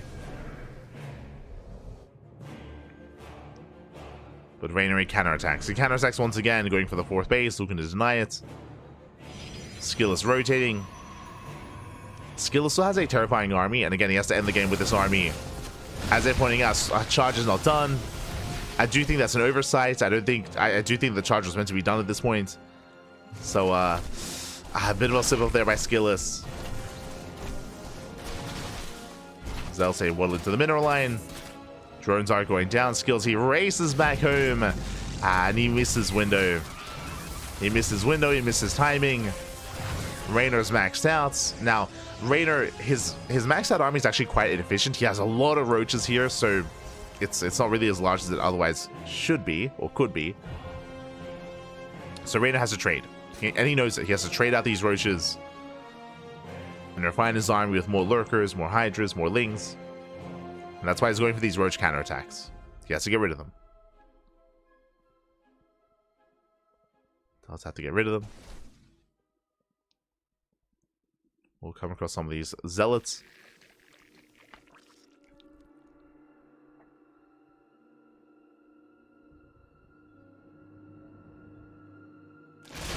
Does catch an immortal, not bad. Pushing in towards the natural.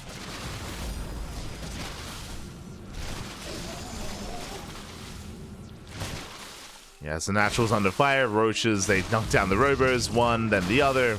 Massive pickoffs. Skillous, he races back home.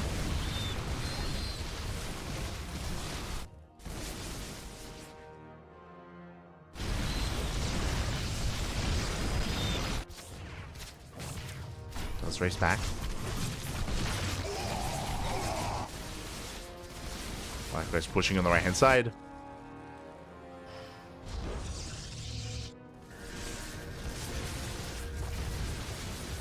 Denies the fourth, and the longer this game goes on, I mean, it's getting more and more difficult here for Skillous.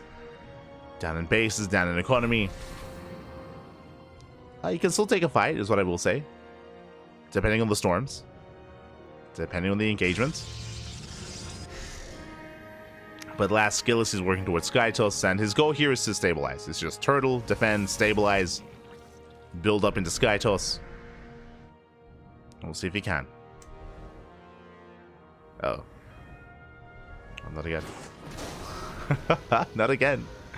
I Templar, get out of here.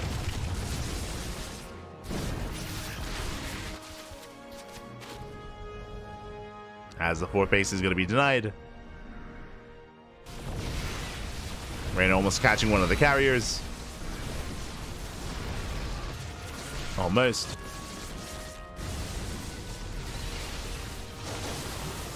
Nice storms here on the main army, but lurkers are slowly pushing in. Yeah, they're within range. The base is under fire. Reynor pushing towards the natural at the same time.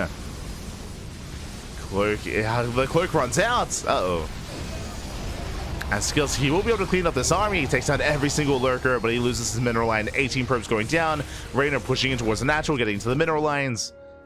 And Reynor, he has the economy to rebuild behind this. That is a lot of the immortals left over, though. 30 Jesus. 30 probes go down, and Skillous is all in. Skillous, he is all in.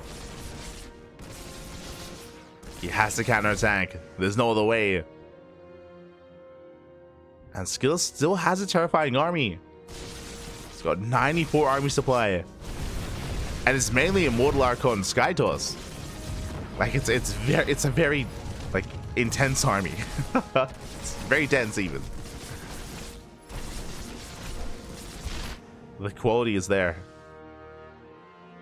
But Reynor is going for the base trade, or he's going for the non-stop counterattacks. Back at home, there are some lurkers to defend.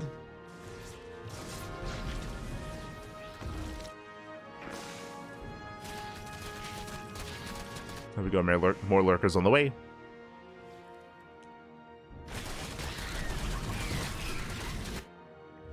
Plus 3 is finishing up in 10 seconds. It should finish, should complete in time. After both players. Finish for both players. Skillous looking for a better angle. Sees the wall of lurkers. He cannot push into that. And Reynor, he successfully got rid of all his roaches. He's now just ling lurker hydra. Storm turning him away. Archon goes down.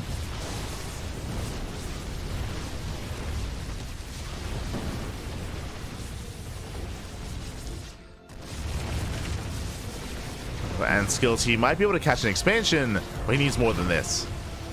Does need more than this. He's going to rotate, takes down the hatchery. The Hydra, oh, the High Templar. He gets what he gets to. He gets up. Two High Templar go down. The others, they meet up. They get under the cloak runs out.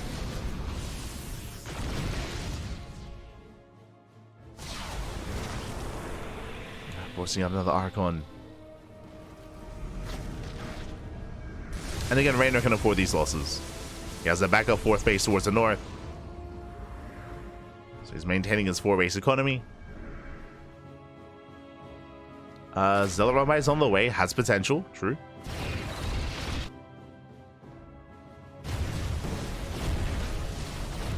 Zealots are making their way over. If the mineral line drones are going to go down, Reynor, he has to respond. Everything comes back home to defend. 11 drone kills. Okay. There's a recall.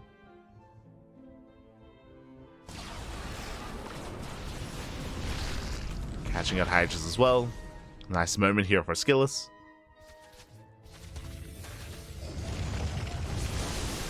Oh.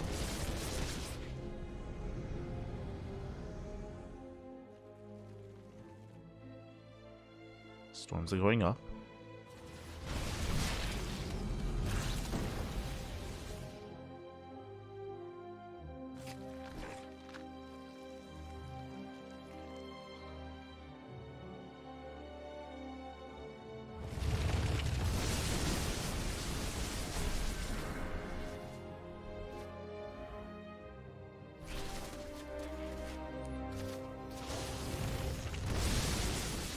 And unfortunately behind this, I think I'd be looking more fondly on Skillous' position if he did have a 4th on the way, but unfortunately he's still on 3 bases. I mean, even if he tried to get a 4th base, like Reynor still being active, going for non-stop run-bys, still moving out. You can see Skillous trying to expand towards the south. He's trying. He needs that 4th. But the links are there. Yeah, the links are there to stop it. So without a 4th base, Skillous, I don't see him maxing out. I don't see him maxing out or really comparing to the army of Reynor. Outside of Reynor moving into the army or just having a really bad engagement. We'll see. 4th base gets denied once again. Skillous still being active. Vipers are on the way. I mean, the spellcasters have been something that Reynor's been lacking for quite some time, but now they're on the way, and with them, he can now dive on top of the army, yoink the carriers. Okay, 4th base on the way for Skillous. Can he get away with it?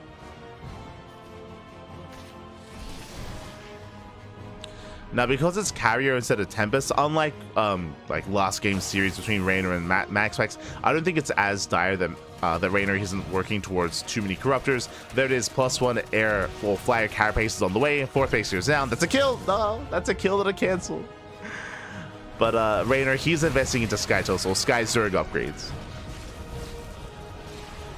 He is investing into those Corruptors just in case. And speaking of, there it is, 8 Corruptors are on the way.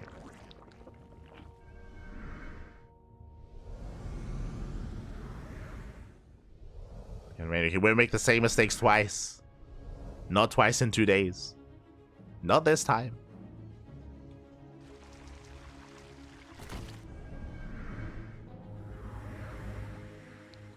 As Reynor, he's waiting to gather energy on those Vipers, likewise waiting for the Corruptors to pop out as well, before pushing.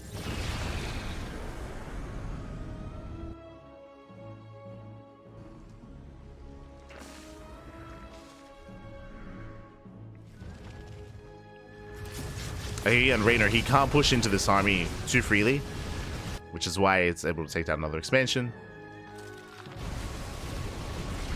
Another base goes down.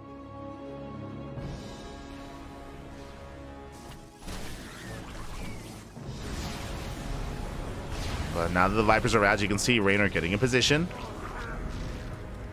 Looking for his opportunity. Up! Does get the Oracle.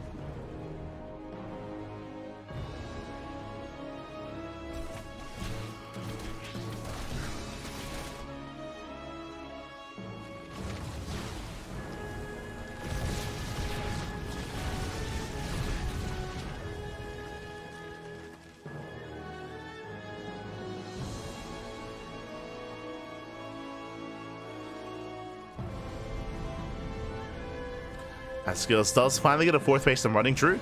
He has an economy. But there comes the first yoink. Does get a carrier. One carrier goes down. Reynor setting up a counterattack. Skillous in position to defend.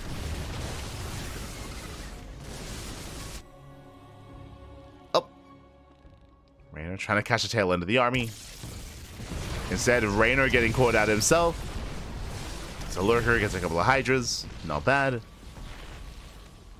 I'll say this is the beginning of the comeback for Skillous. So now he has an economy. Now he's able to refine his army. Tempests are on the way, which is what Skillous has been missing. Okay. He's in this. Very much so. The other scary thing, I don't know if you noticed, Reynor has no economy. Or he has a bank, but he's on 44 drones. Reynor, he's on 44 workers. So, because of that, Reynor, his bank allows him to remax once, by the way, and even then, like, not even an ideal remax either. So if he takes a bad fight, Skillous can win this, 100%. Reynor setting up a surround. The surround is set. But Skillous, he pulls away. One-Eyed Templar will run into the lurkers.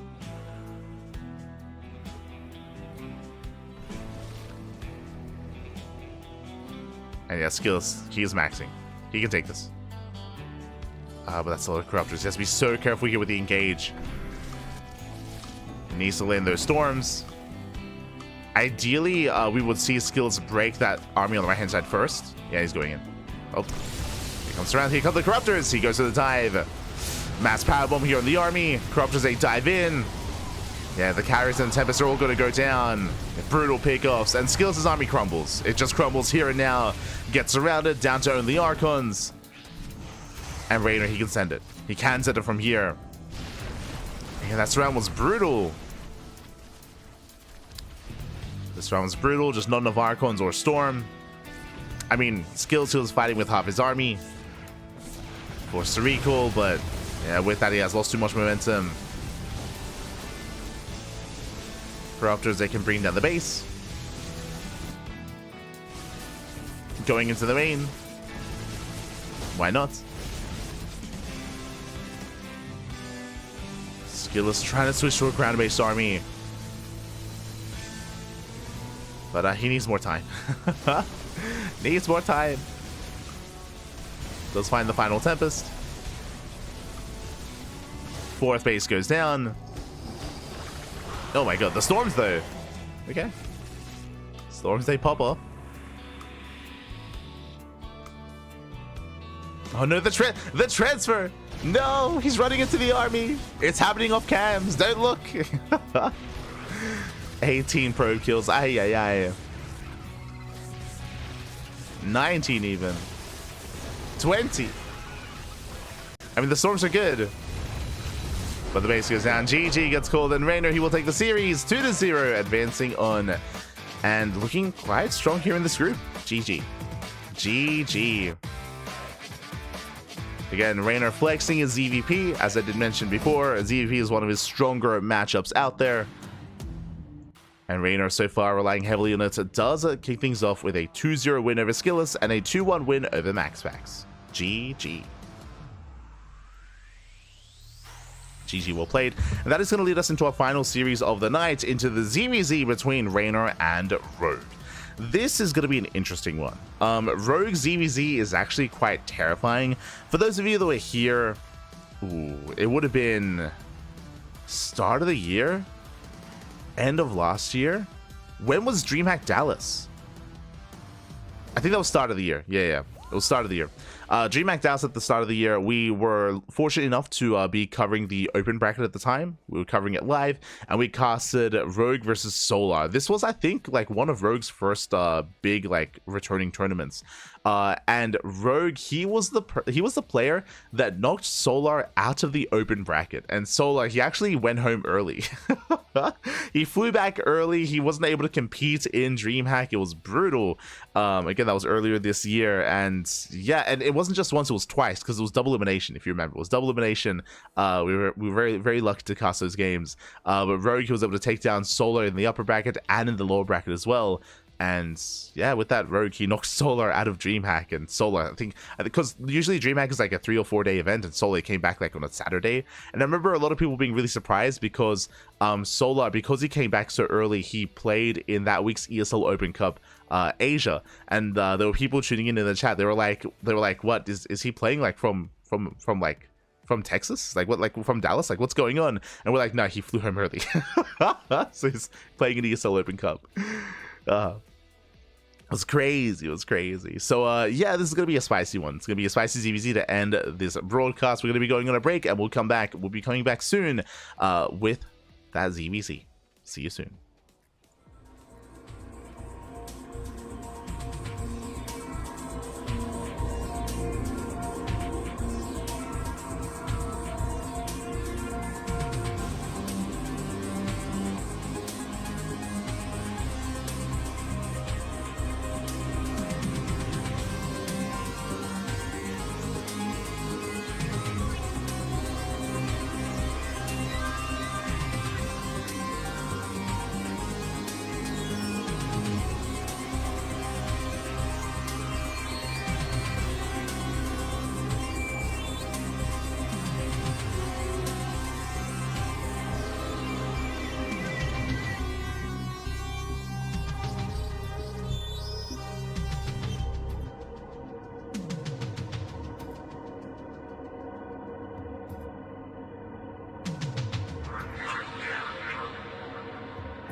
Welcome back, everyone. Welcome back to the final series of the broadcast. We just wrapped up with 2 ZVPs in Reynor versus Skillous and Rogue versus MaxPax. Now we're here with Rogue versus Reynor in a ZVZ. Now we have confirmation Rogue can no longer make it out of the group. He had to win his series previously against MaxPax, so Rogue, he is not able to make it out of the group.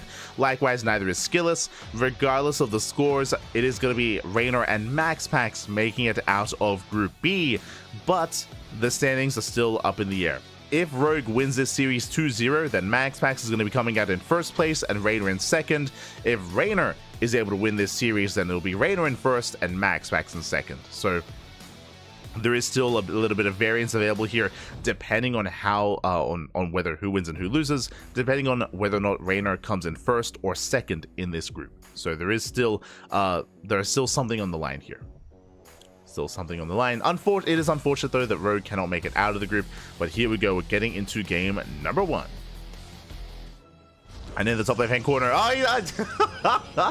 we have Reynor for Basilisk. In the bottom right, we have Rogue for Team Falcons. And of course, why did I think it was going to be a ZVZ? Of course, what was I thinking? If you're in the chat, predictions are open. Place your bets on who you think will take the series. Best of luck in the chat. Reynor does often avoid ZVZ. Basically, it's kind of like Clem. If you recall, Clem's weakest matchup is TVT, so Clem, he doesn't play TVT, he plays PVT instead. Similarly, Reynor, he does often avoid ZVZ and he plays PVZ instead as well. Ooh. So again, this makes sense. Does make sense. Let's go, Bobby, let's go. As we embrace a final Protoss versus Zerg matchup. So best of luck in the chat. Coming into this, I do favor Reynor in this matchup. I'm not gonna lie. Again, Reynor, his Protoss is actually quite good. It's quite strong. It's terrifying actually. And I do think, especially with Rogue's playstyle being a little bit more, what's the best way of putting it? Being predictable, that's it. Because Rogue's playstyle is a little bit more predictable, I think that does benefit a player like Reynor, who more or less is a little bit less flexible in this matchup. But if he knows what his opponent is up to, then he can, of course, respond in kind and embrace kind of the mid to late game. We've seen Reynor more often than not does go for that kind of style, go into like Sky Toss whenever he can. But more often than not, open standard. Doesn't really play too much with Glaive Adepts, for example. But let's go. Let us go.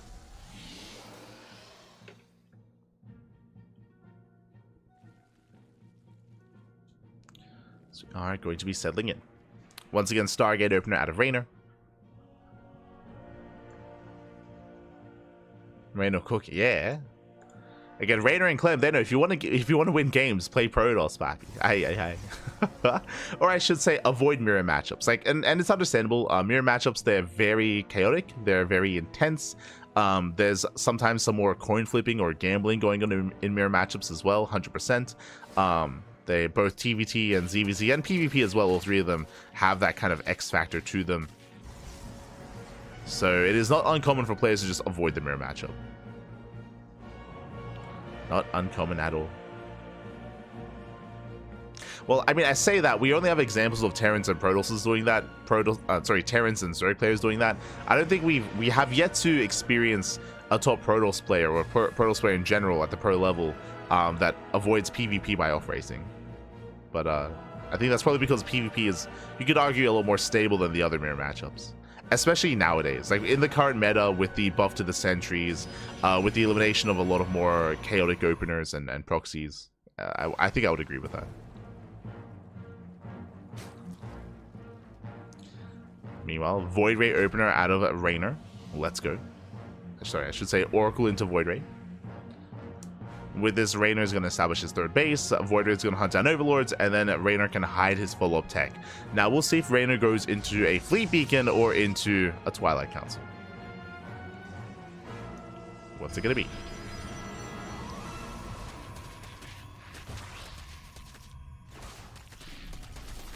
It's going to be Lings to get zoned away.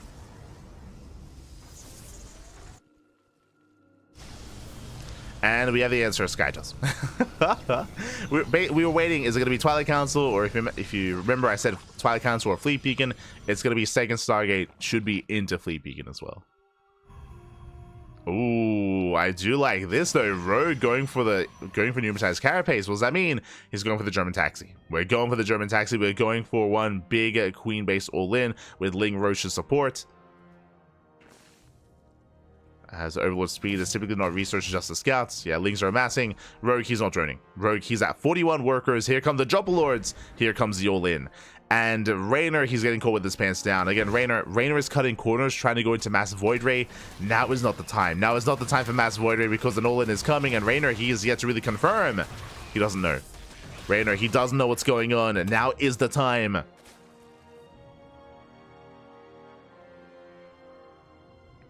we go. As Void Ray is not going to help. But like, their attack rate is too low, especially against Mass Ling like this. Honestly, Oracles might even be more effective in this kind of scenario. Especially with NG Overcharge. I think I'd agree with that. As Void Rays are on the way, Adepsa gets surrounded, and here comes Rogue to knock down that third base. And to overwhelm Reynor. As the Queens have arrived as well, they're going to be dropped in. Yeah, they're going to be dropped in. They zone away the Oracle. And there's just nothing here. there's just nothing to defend. The pants were down, Papi. He was not ready for this at all. Void Rays are amassing, true, but I believe this expansion should go down. Oh, Transfuse! Oh my god. A Clutch Transfuse. The Micro as well. The pickup Micro. Not quite there. One Queen. Oh, the Micro. Let's go. One Queen goes down. The Void Rays, they will clean up all the Queens. But the expansion should still fall. It should still fall. Now, what's important is... Oh, never mind. 140 tick actually picked up. Void Ray goes down. Lings, they're headed towards the natural. Now, we have seen a situation like this. Actually, we've seen a more extreme version. We have casted Protoss players lose their third, lose their natural as well, but survive on like 6 Void Rays, counterattack, and just end the game. Like, counterattack and just end the game then and there. So there is potential here as Reynor is being active with these Void Rays, and he's making more behind this. +1 air attack is on the way. Fleet Beacon as well.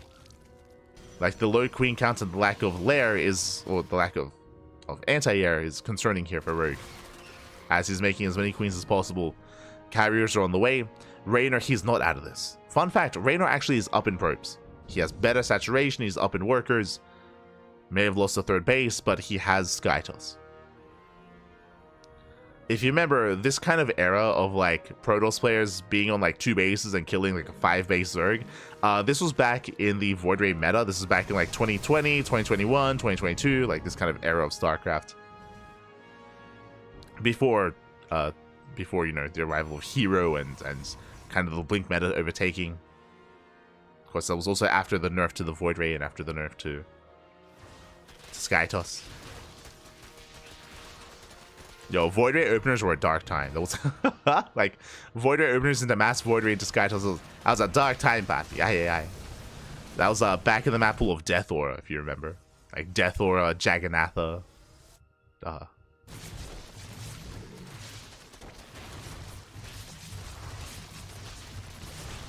As you see the Queen jump towards the left-hand side, going for the third. Lings, they crash into pure carrier. Lings go down. Third base is cancelled. Steps, they do evacuate.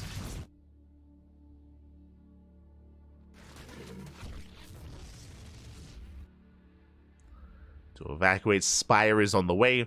Now, until the Spire... Oh, God. Until the Spire comes out, these Queens are the only anti-air. There's no creep. There's no creep. The Queens are going down. No Transfuse. Yeah, 2 Queens do fall. 3 Queens as well. Rogue is in trouble. Rogue is in trouble. He will lose every single Queen here. And the question becomes, how many Queens are there to defend back at home? How many Queens are left? Lings, they counterattack these Lings. They have to force Reynor back home. If they don't, then Rogue may just lose his bases. Back at home, there's a full wall. There's Adepts. There's 1 carrier here to hold the line. The Lings, they're trying to break through that wall. Cybercore's under fire. Void Rays, they take down the 4th, but again, we're moving even further than that. How many Queens? 5? 5 Queens and 2 Spores. Is that going to be enough? Plus Transfuse. The Spores are doing... the 1 Spore goes down. The other as well. Queens are falling as well. Corruptors are on the way. Reynor, I think he's done it. Yeah, he has done it. GG gets called. There's the counterattack. And Reynor takes game number 1. GG. Whew. Yeah, we've seen plenty of games like that. Not in modern StarCraft, to be fair. Not in modern StarCraft. Again, this was much more meta. This was much more common back in the day. If you missed out on that kind of in that era of StarCraft, then you're very fortunate. But GG well played. Ooh, Reynor does take game at number 1, and now we're getting ready here for game 2. Whew. Let's go. But again, basically, Rogue, he had to buy time for his corruptors. He had to buy time for the Spire, buy time for the corruptors. He had no anti-air. His only anti-air was Queens. And the moment that Rogue lost his Queens in the center of the map, I mean, that was game then and there. That was game then and there, as he had nothing left here to defend, nothing left to keep up with the 2 carrier 4, was that 4 or 5 Void Ray counterattack? GG. GG, well played. Ooh, now we're getting ready for game number 2. Getting ready for game 2.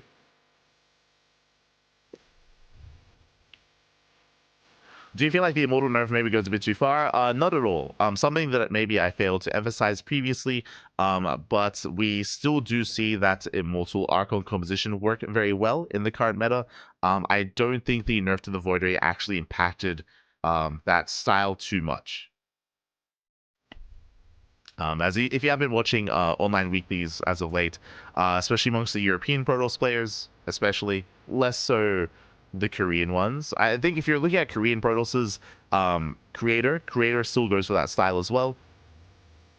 Has found a lot of success.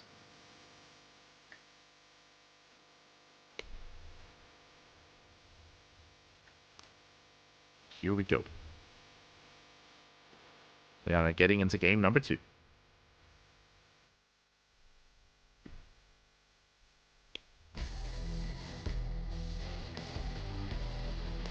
Getting into game 2 and spawning in the bottom right hand corner of Abyssal Reef, we have Reynor. And in the top left, we have Rogue for Team Falcons. Whew, here we go. Ooh, as we do have a bit of a pause. Hopefully everything's okay. Meanwhile, pool first. Is going to be a pool first opener out of Reynor. Unfortunately, a little bit of latency going on, and hopefully that does clear up. Hopefully that does recover. We're more than happy to just wait to embrace game number 2. But did open up pool first. Oh, sorry. For some reason, my brain said Reynor opened up pool first. Rogue did. As, of course, Reynor's Protoss. So I saw Zerg player. My brain thought Reynor. Rogue did open pool first. So with this, Rogue may try to go for an early Roach Warren. This might be for a... I say that. I don't like the idea of a Roach Rush on this map. So we'll see. We'll see what Rogue goes for. As his expansion is going to be delayed. It's going to be denied. This was a 14 pool out of Rogue.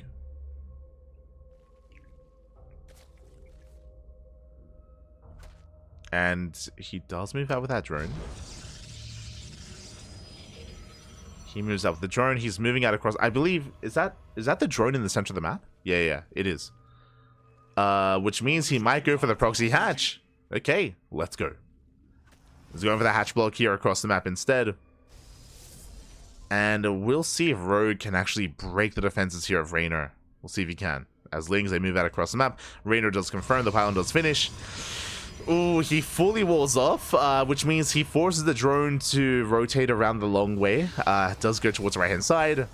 And Reynor, he spots it. And the hatchery... No, the hatchery's being denied. Oh, no. This is not good. No. Rogue, he has a lot of minerals in the bank here, and things are looking a little bit bleak for Rogue. The hatch block was denied. Reynor, he fully walls off. There's going to be a hatchery in the main. It is a late proxy hatchery here for Rogue. And we'll see if he can still pull this off. We shall see. As Lings are going to be able to knock down that front door. Zealot almost gets surrounded. Second Zealot has arrived. Nice positioning here for Reynor. Lings that gets turned away. Shield batteries in production. And Reynor, he could try to pull the boys with this, as the shield battery is going to be denied. It's a cancel. But he has a lot of time to work with. Again, that hatchery is so late. It's only just now halfway done. So there's no rush, really. There's no rush for Reynor. Just playing it safe. Forge on the way for cannons. Adept has arrived. Lings, they attempt to push into the natural, but again, Adept is in position. Oh, going for the surround. Rogue, he does get a surround here on the Adept. And the Adept is going to go down. Oh, the re-wall! No shot. The re-wall locks out all the Lings. The Sim City, papi. And Reynor, he shuts down the Lings. He does shut them down. He's holding. is holding, is defending. Again, just really meticulous play there out of Reynor. The Tetris, the SimCity. It's crazy. He's now freely expanding. Likewise, once again, does fully wall off at the natural.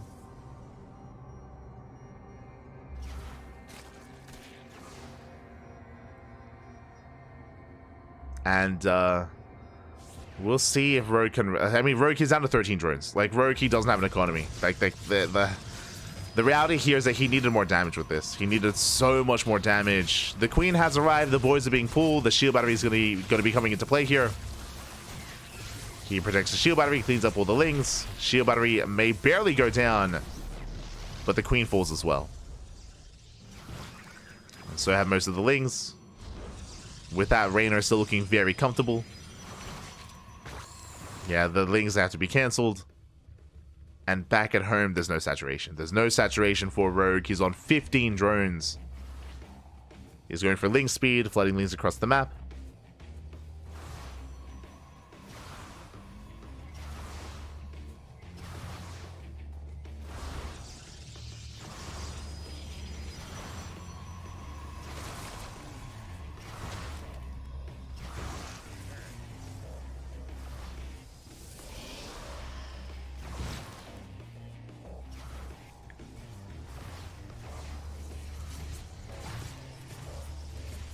And Rogue could try to pull off like a Bane bust. At least that's like what's in my mind as like a potential possibility, but there's no Bailey Nest, right? There's no Bailey Nest.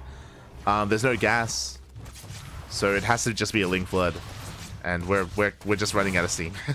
It's just kind of a slow death here for Rogue. Back at home, he's droning. This is a very sad sight. This is basically Rogue admitting that, yeah, it's not going to work. So like, what can I do? I guess I have to drone, but this droning is so late. It's just such late saturation here for Rogue. And from here, Reynor, he's miles ahead. He can tech, he can settle in. You could argue that when Reynor tries to take a third base, that's a moment where maybe Rogue can punish Reynor and maybe catch out of depths and get a surround and punish Reynor and deny the third base. There is potential.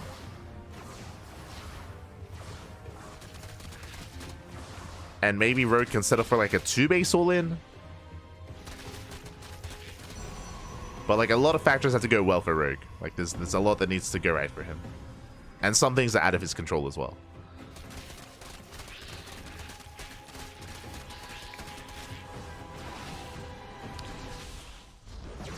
As from here, the Overlord is going to be hunted down.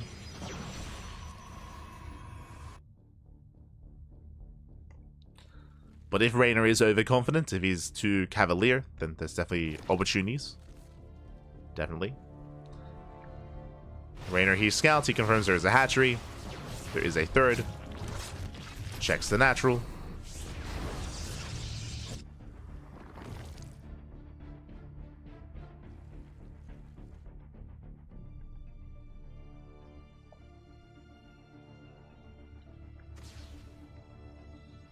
Who wins in ZVZ? Protoss. True, true. Who wins in TVT? Protoss. Yo, when they said TVT and ZVZ was unwinnable, they weren't lying. Kappa. From here, Reynor, he's going to be much more assertive. Twilight Council. Twilight Council follow-up. This could just be glaives. We could just go into glaive adepts and just mass more glaives and more adepts and move out across the map.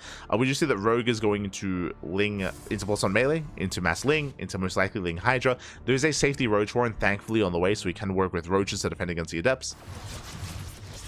As that's moved out, they get surrounded. 1, 2 adepts go down. Come into the shade. Oracles, they come in to support. Yeah, the Lings are zoned away. The Queens get caught out as well. Ay, ay, ay. Reynor just picking Rogue apart here. He got a Queen. He gets 1. He's going to get 2. Yeah, he'll take down 2 Queens. He can just keep going from here. The Lings, they melt. They get roasted here against the Adept Oracle. Going for the final Queen. And GG gets called. There's just too much to handle. And Reynor, he will take the series 2-0.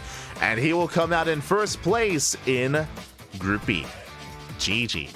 GG, well played, Reynor. He has done it.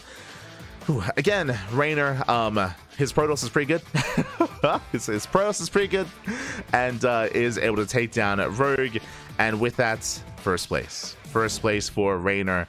But who joins him in second? MaxPax. MaxPax is going to be coming out of Group B in second place. Both Rogue and Skillous are going to be knocked out of the tournaments. They had their own moments, had some good games, had some good matches, but alas, they will fall here in the group stage. And we have our top two, our Zerg and our Protoss. Whew. Let's go. So that is going to be Group A and Group B in the books, and starting next week we have Group C. Group C is going to be next week, and I'm sure we're going to be seeing a graphic with those players. You can see here the final standings, of course. Again, Reynor number 1, MaxPax number 2, Skillous number 3, and Rogue number 4. Ooh, we have those players. Meanwhile, shout out to Slow Joe in the chat. Baby God, thank you so much to Slow Joe for resubscribing for 4 months. Thank you. Thank you so much for the support. Thank you so much for resubscribing. We do appreciate it. Gracias. Thank you so much. As we just wrapped up. We just wrapped up the group. And this is next week's group. Group C. Who do we have? We have Maru, Hero, Gumiho, and Lancer. We have 2 Protosses and 2 Terrans. No Zergs in this group, just the Protoss and Terran group instead. Some killer players here in Maru and Hero and Gumiho. Lancer is going to be the dark horse. Lancer is a strong player in his own right. We have seen Lancer pop off against Korean Terrans and Protosses in the past, but usually in a shorter format in WTL best of 2s. In best of 2s, we've seen Lancer take down players like Hero, like Maru, like Byeon, like Cure. Lancer can pop off, but in longer extended series, that is where I'm a little bit more concerned for him. So best of luck to Lancer, best of luck. Coming into this group as well, there's a lot of possibilities. There's a lot of possibilities here. Winding it back a little bit, I believe our predictions for this group were, as we do have to finalize this. I believe our predictions were, I think I was on the Gumiho hype train. I think I went Gumiho Hero. I was sliced. I think maybe both myself and Yako and Gumiho and Hero. It's hard to. It's gonna be close though. Like Maru, he's an amazing player himself. I think maybe Yako said Gumiho Maru. I think he said Gumiho Maru, and I think I went Gumiho Hero. But like it's a really brutal group. Like honestly, I feel like all 3 of them should be a part of the playoffs. Gumiho, Maru, and Hero. But there's only enough room for 2. Only enough room for 2. So best of luck to all those players. It's going to be a banger of a group. I do look forward to it, and tune in next week. Otherwise, thanks for watching. Our next broadcast is in 1 hour. In 1 hour's time, we are going to be live with Fire Grow Cup, the playoffs of Fire Grow Cup. It's going to be amazing. It's going to be beautiful. So do tune in to that. It's going to be a banger of a time, don't get me wrong. And we're going to be featuring, I believe, Strange versus... Ooh, is it Strange versus Replicant? I'll have to double check. No, I think it's Strange versus Milky Cow. That's it. We're going to be starting things off with Strange versus Milky Cow. So that's going to be our first round into the semifinals, into the semis, then into the grand finals as well. So that is our plan here for the remainder of the night. The stream is going to go down. I have to turn on a delay as well. I have to set up all the overlays, and we'll be back in 1 hour. So see you then. See you then. Otherwise, thanks for watching. And you can follow us on Twitter, Facebook, Instagram, YouTube, and Discord. Otherwise, we'll see you guys next time. See you next time, Papi. See you next time.